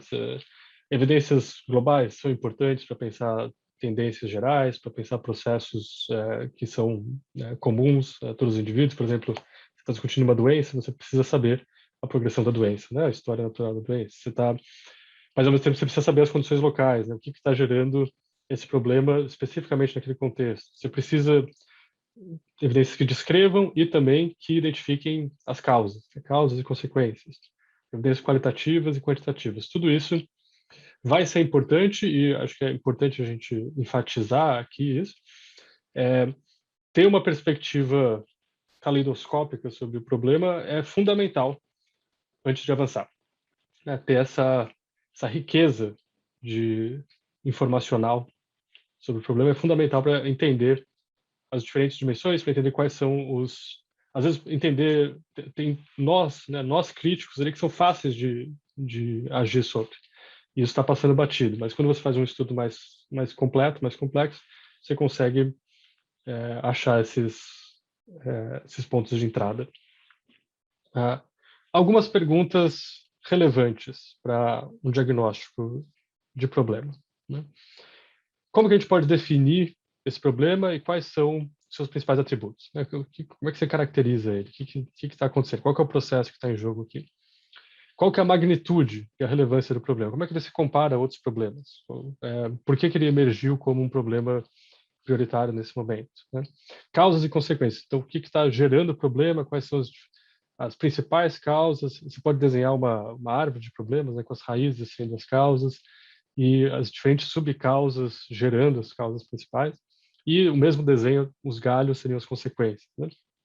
Isso é muito rico para poder identificar pontos de entrada para a intervenção e também explicitar a relevância do problema. Né? As consequências desse problema, estando bem definidas, elas são uma ferramenta muito importante para comunicar isso, para gerar engajamento, para colocar o problema na agenda institucional e social. E como você pode descrever o problema de maneira que engaje diferentes grupos. Isso é muito importante, né? Acho que é uma coisa que todo mundo na vida peca, que é achar que o problema que a gente enxerga vai ser comum, né? Todo mundo vai enxergar o problema da mesma forma, vai enxergar a relevância desse problema da mesma forma e vai entrar no mesmo barco ali com engajamento que você espera. Quando não é assim, né? As pessoas, cada um está vivendo uma vida diferente e é muito importante entender a perspectiva dos diferentes atores-chave e discutir como é que você apresenta um problema de uma forma que o problema entre no radar dos atores-chave, né? De uma forma que a relevância do problema fique demonstrada em relação aos interesses desses atores-chave. Né? Isso pode ser, por exemplo, se você está falando de uma política pública e você vai falar com a fazenda, né, o dono do cofre, você vai trazer questões financeiras, né, questões de orçamento, questão de custo-benefício. Agora, se você vai falar com o pessoal do RH, você vai trazer questões da importância disso para a equipe, da prioridade disso em relação a outros problemas para você poder captar a equipe. Né? Você vai falar do problema com relação a técnicos de serviço e você vai precisar implementar uma nova intervenção, você vai ter que falar com eles a partir da perspectiva de como é que a gente adapta, como é que a gente incorpora essas novas tecnologias, estratégias para os serviços que já estão rolando, né? Como é que a gente adapta as dinâmicas de trabalho para que isso seja factível. Então, essas diferentes dimensões do problema, elas refletem o olhar de diferentes atores-chave, os seus interesses, as suas prioridades, e isso precisa ser considerado se você quiser que o problema ele entre na agenda dos atores-chave relevantes. Né? Senão você vai, muito provavelmente, ser uma voz solitária, apaixonada pelo seu problema, mas sem conseguir ter companheiros para pensar e agir sobre ele. Algumas outras questões para direcionar o processo de definição do problema, né? Como que o problema chamou a atenção? Né? Como que ele foi descrito quando a decisão de abordá-lo foi tomada? Né? Que aspecto desse problema foi o divisor de águas ali, né? O aspecto final, esse problema de fato é relevante para a instituição. Como eu já falei, é comum que os problemas eles emerjam, eles entrem na agenda ainda com uma definição superficial, né? E daí tem um trabalho importante de aprofundar essas definições. E para fazer esse aprofundamento é muito importante você ter a interação com os diferentes atores-chave, as pessoas que estão engajadas, que entendem o processo que leva a esse problema, ou que são relevantes para potenciais soluções do problema e vão poder apontar as barreiras, as dificuldades para vencer o problema, ou os fatores do contexto local, os fatores da realidade que fazem com que o problema se mantenha. Aqui alguns tipos de processo que fazem um problema emergir, né? Por exemplo, um evento específico, um uma mudança de gestão, uma catástrofe natural, né? Às vezes um problema ele entra na agenda por uma mudança de indicador, né? Um pico na taxa de criminalidade, né? Falta de progresso em uma meta, você tem metas de governo que foram prometidas e não estão sendo cumpridas, né? Ou um grupo de interesse coloca o problema na agenda, ou até um grupo de interesse tira o problema da agenda, né? E substitui por outros problemas, que também acontece bastante, especialmente quando você tem grupos de lobby.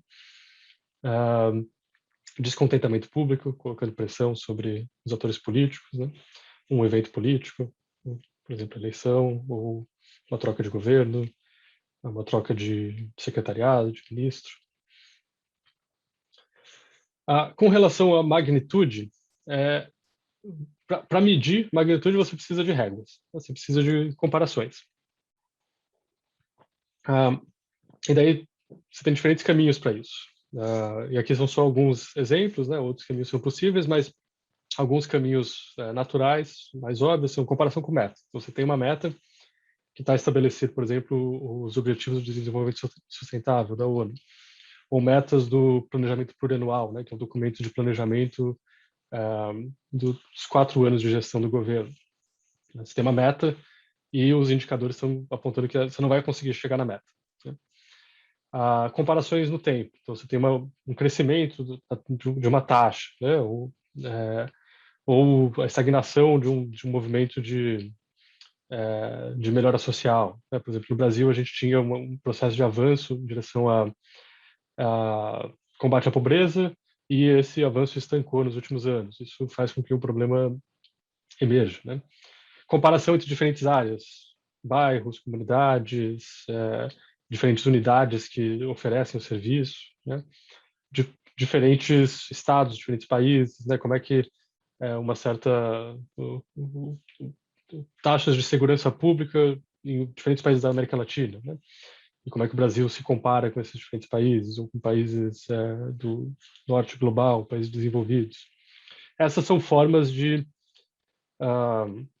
demonstrar o tamanho do problema. Né? Ou, às vezes, você tem valores de referência que seriam o mínimo aceitável. Né? Então, você espera que uma criança esteja alfabetizada, esteja com esse nível de instrução em tal ano, e você não está chegando nesse mínimo aceitável. Né? Diferentes estratégias aí para demonstrar por que o seu problema é um problema grande, né? Um problema que merece atenção. Com relação às causas, né? Como a gente falou, elas são muito importantes para identificar a possibilidade de atuação, para orientar o processo de seleção de opções e para redelimitar o problema. Né? É muito importante, quando você vai discutir causas, ter em mente que problemas complexos, eles são sempre complexos. E você não vai esgotar ele de imediato, e você, com certeza, vai ter áreas de incerteza. Né? Então, é importante revisitar o processo de definição do problema com o tempo, conforme você adquire mais informações, entende melhor o problema. Se é um problema complexo, dificilmente você vai ter uma solução mágica. Né? Um problema complexo, geralmente, ele diz respeito à interação entre diferentes problemas, né? Microproblemas que convergem para produzir o problema complexo. Então, a hora que você resolve um dos microproblemas, os outros microproblemas entram na frente. Né? E daí você vai precisar resolver o outro. E isso vai produzindo mais informação sobre qual que é o grande problema que você está enfrentando. E é muito importante ter abertura para atualizar esse entendimento, né? E criar uma narrativa mais acurada conforme mais informação está disponível. Uma definição superficial do problema tira nitidez, né, do que a gente precisa fazer. Pode levar ao foco em algo que não é, na verdade, tão relevante, que não é tão crítico para os indicadores, né, para os desfechos de interesse. E, no limite, pode levar à adoção, investimento em soluções inapropriadas, né? E só um desperdício de tempo, dinheiro, e um custo de oportunidade de você passar mais tempo com o fardo do problema, né? Então, no exemplo que eu estava mencionando antes de um problema institucional de saúde mental, você vai não resolver o problema, né? Você vai ter o problema estabelecido de saúde mental na sua equipe, ou nos trabalhadores da instituição, de forma permanente, até que você consiga entender que, na verdade, você tem causas críticas ali que estão gerando esse problema e que precisam ser endereçadas. Fontes de informação. Então, essas perguntas são diretrizes, né, para pensar quais são possíveis informações, perguntas cuja resposta ajuda a entender qual que é o problema, de onde ele vem, qual que é a sua tendência, né, qual que é o seu histórico, qual que é o tamanho, como é que esse problema se relaciona com outros problemas e por que ele é uma prioridade, como que esses diferentes fatos sobre o problema permitem criar narrativas sobre o problema que são potencialmente de interesse para os diferentes atores-chave. E como é que a gente responde essas perguntas? Bom, a gente vai precisar de uma série de fontes de informação, né? Não vai ser uma só que vai dar conta dessa complexidade toda. Então, artigos acadêmicos podem ser uma fonte muito rica. Se forem bons artigos, né, estudos primários, né, que são os estudos empíricos que se dedicam a coletar dado da realidade concreta. Se forem estudos de boa qualidade, eles podem ser muito ricos para caracterizar o problema, para entender o que está acontecendo no território. Revisões de literatura, em especial revisões sistemáticas, também são muito interessantes. Geralmente, uma revisão sistemática ela começa com uma introdução ao problema, e ali você tem pronto uma revisão de literatura, mesmo que a revisão sistemática seja sobre opções de intervenção, ela vai ter no começo dela uma discussão e uma revisão de literatura sobre o problema. E ali você pode ter insights muito legais sobre uma discussão geral sobre o problema que você quer enfrentar. Por exemplo, homicídios, né? Ou desafios de alfabetização. Então, artigos acadêmicos, bastante importante. Dados institucionais, né? Bases de dados institucionais, bases de processos, dados que são coletados por órgãos de governo, né? O IBGE, às vezes as próprias instituições fazem coleta de dados de qualidade de serviço ou dados sociodemográficos. Esses dados podem ser muito, muito ricos também para entender processos, para identificar tendências, para identificar momentos de mudança, né, de rumos que então, por exemplo, você tem às vezes um processo de se você tem dado de saúde mental dos profissionais, de repente você tem uma guinada para baixo, né, uma queda na qualidade de vida dos seus profissionais. Bom, esse é um indicador que apita, né? Você fala, bom, algo está acontecendo que alterou a dinâmica da organização e a gente quer é importante atuar sobre isso. E a mesma coisa vale para a população, né? Você está numa escola e de repente tem um ano do ensino fundamental que está com uma performance muito inferior ao histórico anterior dessas mesmas salas. Isso indica que tem um problema ali que merece atenção. Conversas com atores chaves, mapeamento de experiências. Então, como que as pessoas que estão engajadas nesse processo, que conhecem o contexto, estão enxergando isso? Como é que elas, se possível, né, como é que elas viveram esse problema em primeira mão? Se alguém viveu esse problema, como é que essa experiência informa as diferentes dimensões, a realidade do problema? A opinião de especialistas, né, pessoas que se dedicam a estudar esse problema ou áreas contíguas a essa discussão pode ser muito útil. De forma mais estruturada, consultas públicas, consultas com a comunidade, né? Dá para fazer um survey, uma pesquisa de opinião. É possível fazer grupos focais. A gente vai discutir mais para frente no curso o método de diálogo deliberativo, que é um método de coleta de evidências e informações do contexto local, informações anedóticas. Clipping de notícias sobre o tema. Isso pode ser uma informação muito legal, porque os meios de comunicação naturalmente estão mapeando processos sociais relevantes, e isso vai ser uma forma de filtrar, né, encontrar dados relevantes sobre o problema. E também chuvas de ideia, né? Muitas vezes o contexto local ele não está descrito, não está sistematizado num documento. E o conhecimento das pessoas que estão envolvidas no tema, por exemplo, se alguém é da instituição e está fazendo uma síntese de evidência, pode ser muito rico para esse processo, né?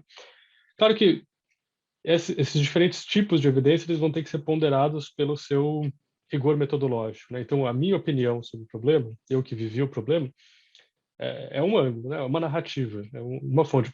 Ela pode ser não representativa da realidade completa do problema, e isso precisa ser tomado com cuidado, né? A gente não pode confundir a perspectiva de uma pessoa com a verdade, né? A realidade. A verdade a gente não tem acesso a ela, mas para conseguir uma compreensão mais complexa, rica e acurada sobre o problema, a gente precisa ter uma diversidade de perspectivas. Então, eu queria perguntar para vocês, se há dúvidas sobre esse tema de diagnóstico do problema, essas diferentes perguntas, e também se alguém se voluntariam para compartilhar com a gente, seja a partir da leitura da síntese de evidência que a gente sugeriu, ou seja a partir de outras experiências pessoais, diferentes tipos de evidência, e daí a gente pode pensar naquela tipologia, né, de qualitativa, quantitativa, descritiva, causal, local, geral, utilizadas, esses diferentes tipos, para descrever problemas relevantes, né? Então, se vocês têm experiências para compartilhar nesse sentido e reflexões a partir desse framework. E também fiquem à vontade para trazer perguntas.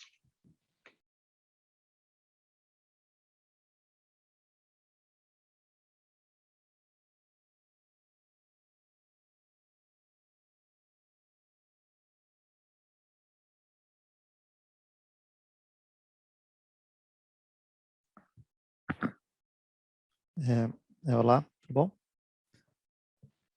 Tudo bom, Gabriel? Pode falar. Então, eu quero trazer um problema que eu estou enfrentando agora, né? Como eu comentei, eu estou me inscrevendo nesse mestrado em políticas públicas, né? E para escrever esse projeto, né, eu estava procurando as evidências, né, mais voltada para essa área de gestão de resíduos sólidos, né? E aí eu encontrei, né, as fontes que eu estou me guiando aqui. Uma é um diagnóstico, é um relatório que a Secretaria Nacional de Saneamento faz todo ano, e o outro é o da Brelp, né, que é uma associação brasileira, né, né, que faz um panorama de resíduos sólidos. E quanto à coleta seletiva, eu tô encontrando assim, diferenças enormes entre os dois. Enquanto um fala que tem 38% de coleta seletiva, né, os municípios, o outro fala que já são 70 e tantos por cento, né? Tipo, é mais que o dobro, né, de diferença. E eu não consigo encontrar as fontes, sabe? Apesar de serem relatórios públicos que são publicados em jornais, em revistas, que eram teoricamente para ser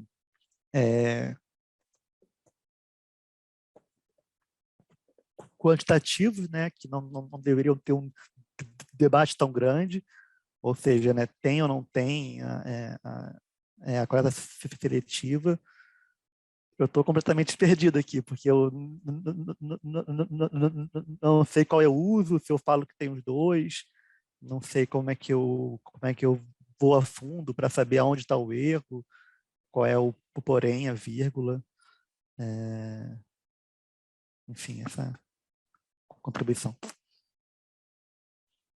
Essa é uma situação bem comum, Gabriel, que é você ter diferentes relatos, né, diferentes números conflitantes. E acho que isso aponta para a importância, dentro desse campo de política informada por evidências, a importância do debate sobre qualidade das evidências, né? E esse debate ele inclui como que a evidência foi coletada, como que ela foi processada, como que ela foi analisada, né? Então, os dados, né? Como foi o processo de coleta de dados? Esse processo ele foi bem estruturado, ele foi feito por instrumentos padronizados, ele utilizou uma tecnologia já validada, né? Como é que esses dados eles foram analisados? Eles foram analisados com transparência, essa base é pública? Ah, onde que eles foram publicados, né? Se você tem relatórios institucionais de instituições de, digamos assim, de mais credibilidade, você tem um pouco mais de confiança de que eles passaram por um processo mais rigoroso, né? Agora, idealmente, se você vai para publicações acadêmicas, você iria para uma publicação que saiu em uma revista com revisão por pares, né? Revisão cega por pares, que isso vai aumentando aí o controle social sobre a qualidade da informação, né? E por fim, você tem métodos que as pessoas, cada um vai poder aplicar para fazer a avaliação da qualidade das evidências. Então, principalmente para estudos, né, você tem protocolos, né, listas, checklists de critérios para checar se um determinado estudo ele seguiu um passo a passo, né, que permite que as conclusões que foram alcançadas sejam confiáveis, sejam válidas. Isso é muito mais complicado de fazer o caso, né? Porque eu entendi, porque são ambos relatórios institucionais que imagino que não tenha muita transparência aí sobre de onde o dado veio, como é que ele foi coletado. Então você fica meio que no escuro mesmo, né? Você não tem. Tem um que fala que foi um questionário enviado para todas as prefeituras, só que acho que só cerca de 70% deu uma resposta, outros 30% não deram uma resposta, e o outro não fala nem isso, assim, sendo que você pesquisa, sabe assim, a Folha, vários órgãos da imprensa falam, né, citam esses relatórios e né, o tempo todo. Então, né, você sente uma confiança, mas quando você vai um pouquinho ali mais fundo, né, não encontra muito fundamento. Sim, acho que essa tua experiência também aponta para dois fatos importantes dessa discussão que a gente está tendo aqui hoje. Uma é a gente nem sempre vai ter a informação, a evidência que a gente precisa, né? E faz parte desse jogo lidar com essas lacunas, né? Estabelecer estratégias para, bom, dado que eu não tenho essa informação, dado que eu não tenho essa evidência, como é que eu vou para frente, né? Eu vou produzir essa evidência, eu vou parar tudo e falar, não, eu vou fazer um novo survey mais confiável, colocar grana aí e vou investir. Ou não, eu preciso avançar e eu vou usar esses dois dados que eu tenho como uma referência e ampla, mas reconhecendo a limitação deles, né? E o outro aspecto, então, um é reconhecer a incerteza e lidar com a incerteza, né? Isso é natural. Todo processo de tomar decisão vai envolver incertezas e não importa quanta evidência você junte, a incerteza vai estar presente. E atuar no mundo é lidar com essas incertezas, né? E o outro aspecto é a transparência. Então, você identificou uma área de incerteza, você precisa avançar, você precisa tomar uma decisão, você precisa, por exemplo, se você estivesse desenhando uma intervenção social a partir disso, você tem que comunicar isso, né? Você fala, olha, a gente não sabe exatamente qual que é a taxa de coleta seletiva, mas a partir dessas duas estimativas, a gente chega na conclusão de que a margem é mais ou menos essa, e por isso a gente fundamenta dessa forma. E daí, se alguém tiver uma medida melhor, é muito bem-vinda, né? Você está procurando, você só não tem ela. Mas traz para o debate público essa limitação e justifica aí por que você tomou uma certa decisão, dada a ausência de informações melhores. Mas obrigado, é um ótimo exemplo do desafio, né, de usar evidências para caracterizar um problema.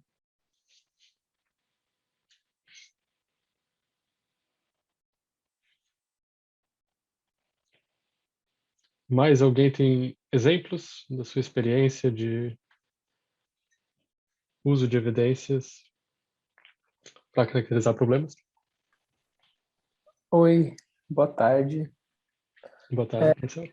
Não seria um exemplo, seria um pouco meio que uma dúvida, assim, meio que talvez um cenário hipotético, mas como lidar, às vezes, com assuntos um pouco mais polêmicos, como aborto ou direitos LGBTQIA+, onde você pode até ter uma grande quantidade de evidências, né? Você pode até conseguir fazer uma boa síntese, mas às vezes não tem muito incentivo para colocar essas evidências, né, como base de alguma política.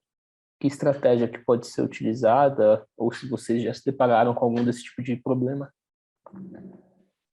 Legal, Marcelo, obrigado pela pergunta. Acho que é uma ótima pergunta e ela me permite retomar um pouco essa ideia de que a síntese de evidências, né, e essa discussão sobre caracterização do problema, ela meio que está assumindo que um problema entrou na agenda, né? E a tua pergunta é anterior, ela é bom, mas se o problema não está na agenda ainda, né? A gente tem um entendimento do problema, ele é um entendimento razoável, sofisticado, ele demonstra a magnitude do problema, mas o problema não entrou na agenda ainda, né? É, essa é uma outra questão, né? Outra questão do ponto de vista institucional, do ponto de vista de movimento social, do ponto de vista de atuação como cidadão, que é como é que você coloca um problema na agenda política, né? E daí as estratégias aí vão ser as estratégias de mobilização gerais, então advocacy, participação popular, você pode e acho que tem uma riqueza grande potencial aí, que é como é que a gente usa essas evidências como ferramenta instrumental para colocar esses problemas na agenda, né? Então quando você vai discutir com um representante ou algum líder comunitário, né, uma pessoa que é referência na comunidade, como é que você usa o seu conhecimento sobre o tema, que você já acumulou, como alguém que está estudando o tema, para adaptar essa narrativa de uma forma que ela seja de interesse para esse ator-chave, né? Que ela sensibilize, que ela demonstre como que como que esse problema ele é relevante para essa pessoa também. Então, às vezes você tem um problema que para você não é um problema moral, é um problema ético-moral, né? A gente não poderia fazer da forma como estamos fazendo. Mas tem um outro ator que não está vendo assim, né? Mas, de repente, ele vai ter uma sensibilidade se você apontar como esse problema tem, na verdade, repercussões em outros problemas que são relevantes para ele, né? Então, não sei, eu não vou me aventurar a dar um exemplo aqui, porque a gente pode ser meio polêmico, mas, sei lá, algum problema social que você enxerga como um problema de restrição de liberdades e que tem um impacto na qualidade de vida das pessoas de forma geral, ou que tem um impacto na saúde, né, ou que tem um impacto orçamentário. Esses são diferentes ângulos que você pode usar para abordar diferentes atores que têm uma perspectiva que de início não está convergindo com a sua. Obrigado. Imagina. Obrigado pela pergunta.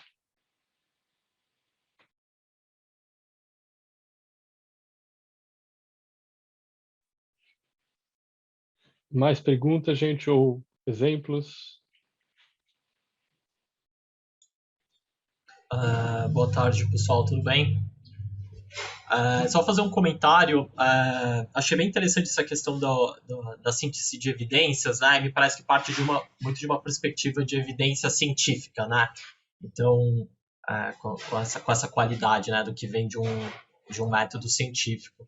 E aí, só comentando um pouco de uma experiência que na Travessia, né, onde eu trabalho, a gente teve ano passado, que foi mais ou menos uma ideia de fazer síntese de evidências, mas com outro método, uma outra abordagem, até porque a gente não sabia dessa abordagem de síntese de evidências, né, com esse conceito.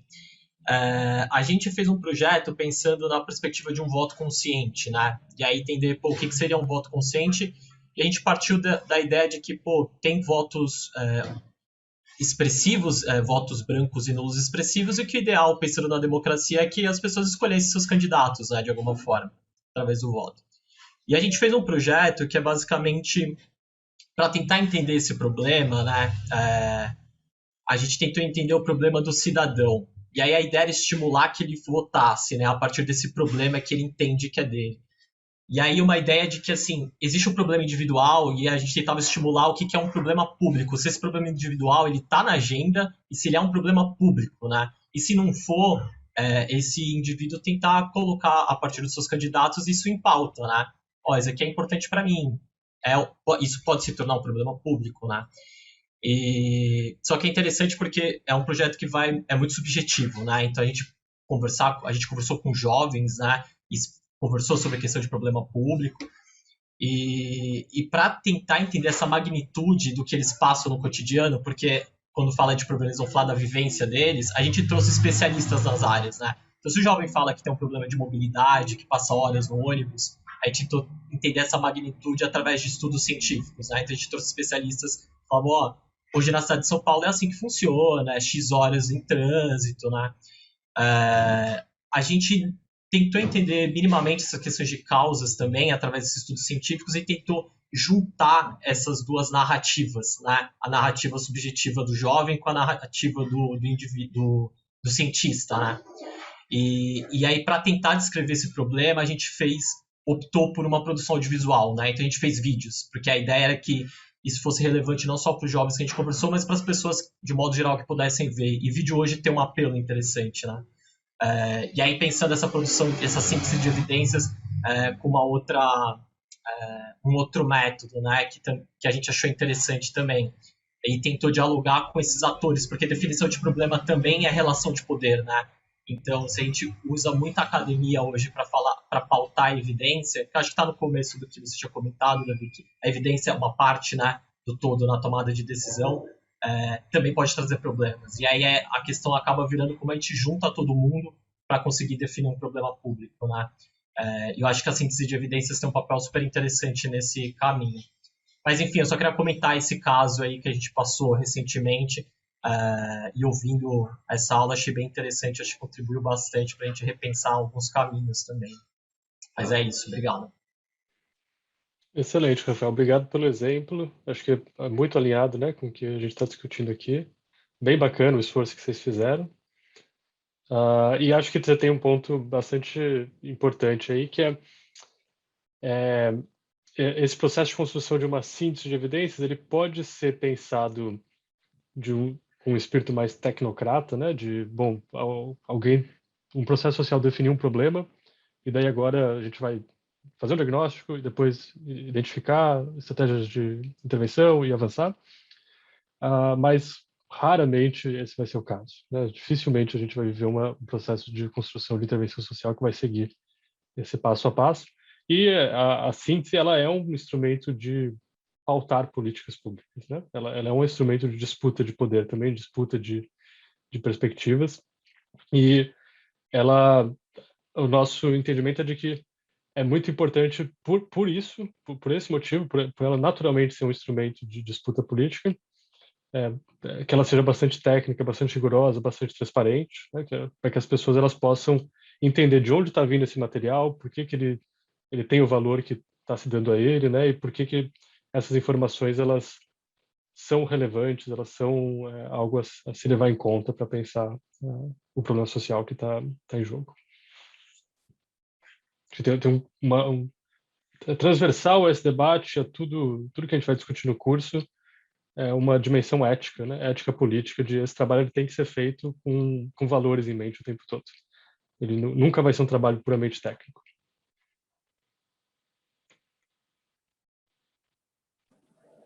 Davi, eu tenho uma pergunta. Por favor, Igor. Geralmente, no final uma pergunta antes da pergunta. No final da síntese, geralmente, o grupo faz um direcionamento do que ele acha que são opções melhores ou piores para a solução daquele problema. Ele faz. Mais ou menos, a gente vai discutir isso, mas tá. Por aí. Uhum. A minha dúvida é assim, por exemplo, mesmo na parte de diagnóstico, o que fazer quando você tem um grau de evidência muito baixo, assim, sabe? Que você sabe que talvez a realidade possa ser muito diferente daquilo que você está falando, assim, e é um problema que precisa ser resolvido. Então, assim, por mais que você não esteja conseguindo fazer aquele diagnóstico de forma apropriada, você precisa entregar aquele documento, enfim, é uma pauta que tem que andar, assim. Como conseguir passar essa ideia de forma transparente, assim, na prática, sabe? Uhum. De que você tem uma evidência ali, mas que ela tem um grau muito baixo, assim, sabe? Uhum.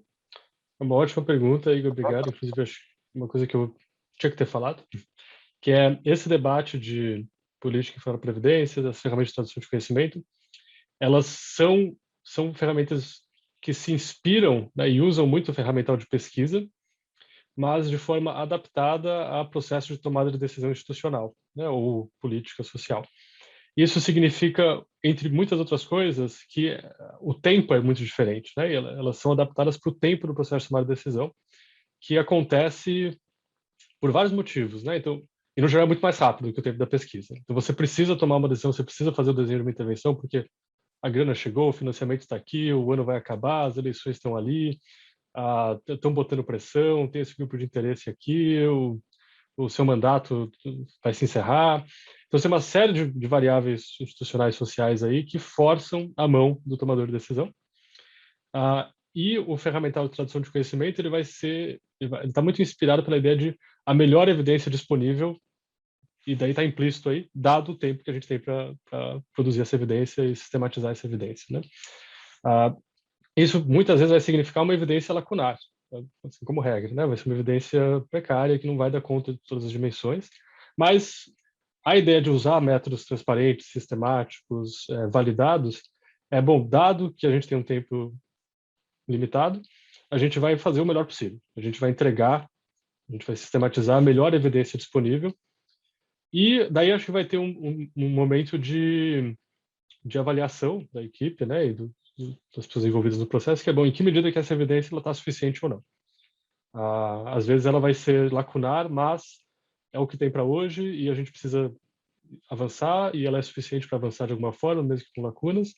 Ou às vezes ela vai ser, olha, o problema é que a instituição, né, o movimento, o grupo estava adotando se revelou muito mal definido e avançar agora não dá, né? E daí, enfim, vai precisar dar passo para trás.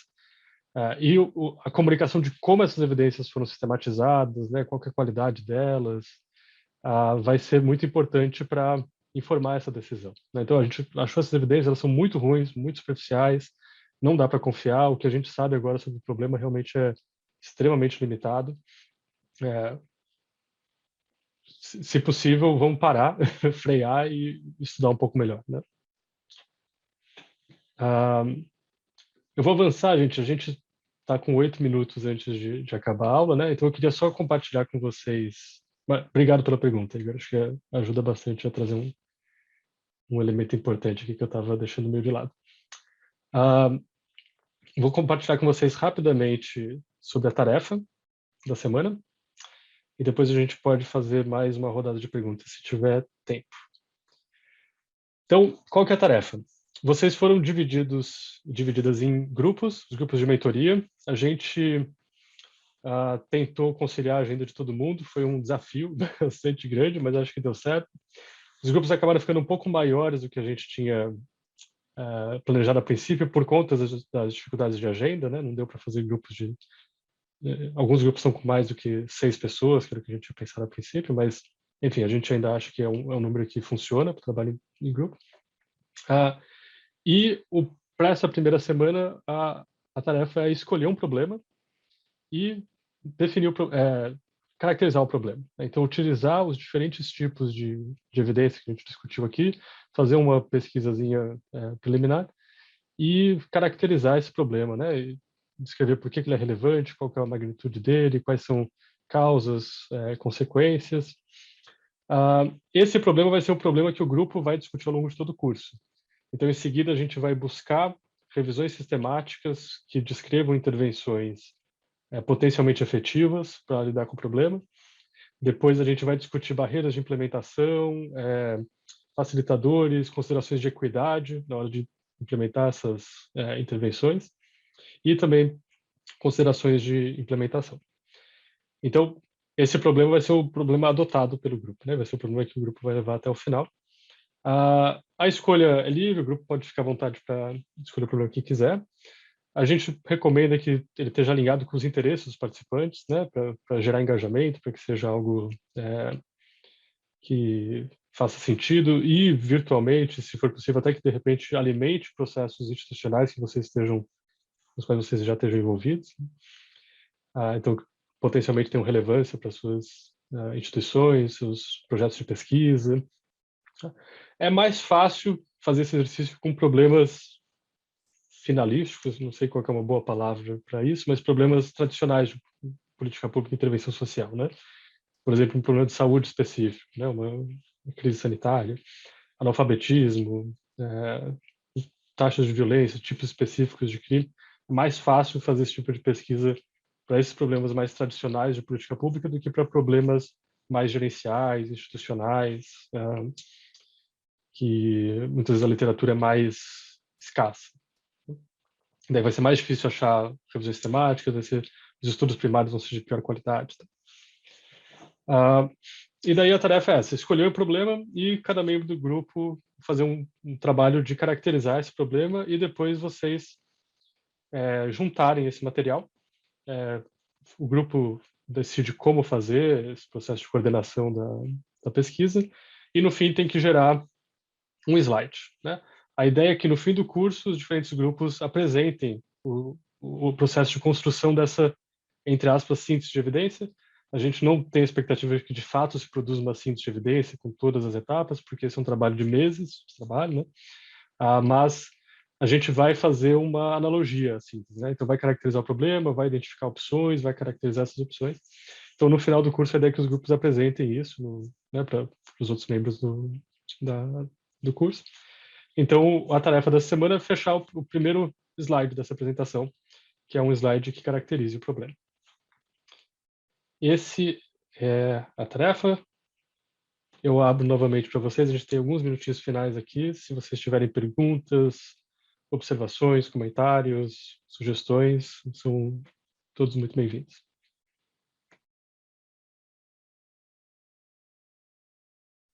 Só esclarecendo, isso vai estar no Classroom, né? Os mentores também vão apoiar vocês, as mentoras vão apoiar vocês nesse processo. Tá frio? Tá frio, Você tá frio? Ele quer beijo. Tem alguém com frio aí?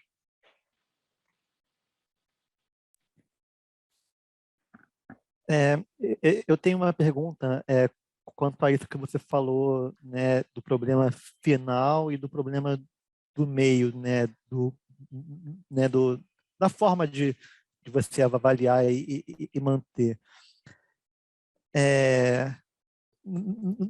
Não seria mais importante isso, né, de você ter as métricas e entender o porquê, entender se deu certo ou não, mas talvez só não seja a hora agora por causa do tempo que temos aqui. Para mim parece que isso seria a questão mais importante de todas, né, de por que não temos dificuldades de avaliar, né? Você diz discutir um problema geral que a gente tem pouca avaliação das intervenções, pouca avaliação ou poucas evidências sobre os diferentes problemas. É isso que você está se referindo, Gabriel? Não sei se eu entendi bem a sua pergunta.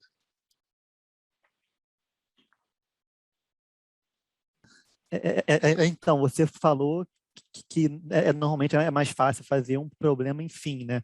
Problema de algum serviço, de alguma coisa assim, do que você entender o porquê ou como esses serviços são avaliados, assim, né? Mas, assim, para mim, eu acho que o mais importante, posso estar errado, seria entender o porquê e quais serviços eles estão com problemas de métricas, né, de avaliações. Assim, eu estou certo, mas talvez só não tenhamos tempos para fazer isso com calma. Entendi. Acho que tem duas coisas aí. Uma esse é um curso que envolve discutir esse ferramental e também envolve praticar a aplicação das ferramentas, né? Então, por isso que a gente está induzindo um pouco vocês a escolher certos tipos de problema, porque são problemas que permitem essa prática. Mas, claro que faz sentido o que você está falando de que tem problemas, digamos assim, tem macro problemas, né, estruturais aí, que pessoal, a gente tem dificuldade de definir quais são os problemas prioritários, tem dificuldade de coletar dados para comparar problemas, e esse acho que é um debate rico para o campo, né, mas seria muito difícil construir uma síntese de evidências sobre isso. Então, não recomendo para o exercício agora, né, mas acho que é uma questão muito legal de vocês manterem em mente e refletir a respeito e, eventualmente, resolver se alguém conseguir.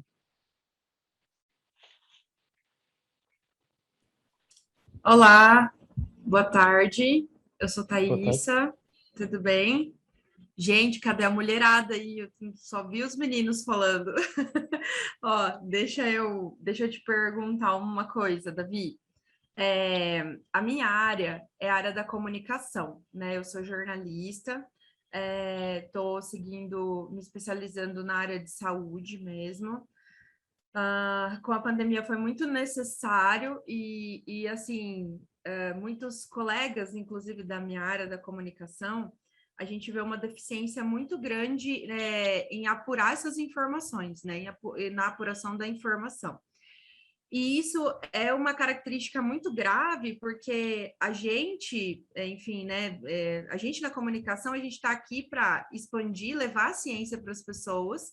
Ao mesmo tempo, muitos colegas têm muita preguiça de apurar as coisas, assim, as informações realmente baseadas em evidências, né? E é um tema muito complexo para a área da comunicação. Então, o pessoal dá muita justificativa, né? O hard news e tudo mais. Inclusive depois eu quero falar depois particularmente com o Rafael, porque é justamente pensando em algo aqui para minha região, né? Justamente preparar algumas instituições e órgãos e informações que esses meus colegas de trabalho possam buscar informações seguras em evidências e não ficar pegando qualquer tipo de lorota na internet, porque quando a gente trabalha com informação, a gente está jogando essa informação para as pessoas que estão ali do outro lado, seja no rádio, seja na TV, no impresso, no site, e a partir dali que elas vão escolher como elas vão fazer para se sentirem seguras e para a segurança das suas famílias, né? Então, é uma responsabilidade muito grande. Infelizmente, como eu falei, a gente não tem... É muito feio isso até, né? A gente falar isso, mas os colegas não têm esse hábito, né? E assim, a dúvida maior que eu tenho, assim, dentro dessa atividade que a gente vai fazer hoje aqui, né? E isso é uma coisa que para mim vai ser de grande valor por conta da área. É possível, por exemplo, a gente trazer essa problemática, e aí isso, claro, a gente vai discutir com o grupo, para uma coisa assim um pouco mais nichada, talvez para comunicação, se existem outras pessoas do grupo também que são dessa área, porque eu queria até trocar uma ideia com essa galera, assim, se pudesse, tá? Obrigada, é isso. Obrigado, Thaís. Antes de responder, só uma mensagem para todo mundo, né? A gente já passou a hora, então se alguém precisar sair, fica à vontade, sem problema. Para a tua pergunta, Thaís, tem muita evidência, muita avaliação de impacto, revisão sistemática sobre estratégias de comunicação. Se é uma área que te interessa, com certeza tem material sobre estratégia de comunicação, né? A síntese que a gente recomendou trabalha um pouquinho isso, mas dá para ir muito mais fundo, dá para trazer coisas um pouco mais específicas, por exemplo, o uso de rede social. Eu não sou um especialista nessa literatura, mas eu sei que ela existe. Então, se vocês fizerem uma pergunta que não seja muito específica, assim, uma pergunta mais aberta, eu acho provável que vocês achem alguma coisa. Provavelmente vai ser relacionado com a área da saúde, né, comunicação em saúde. Mas aí dá para fazer uma transposição para outras áreas. Acho que funciona assim.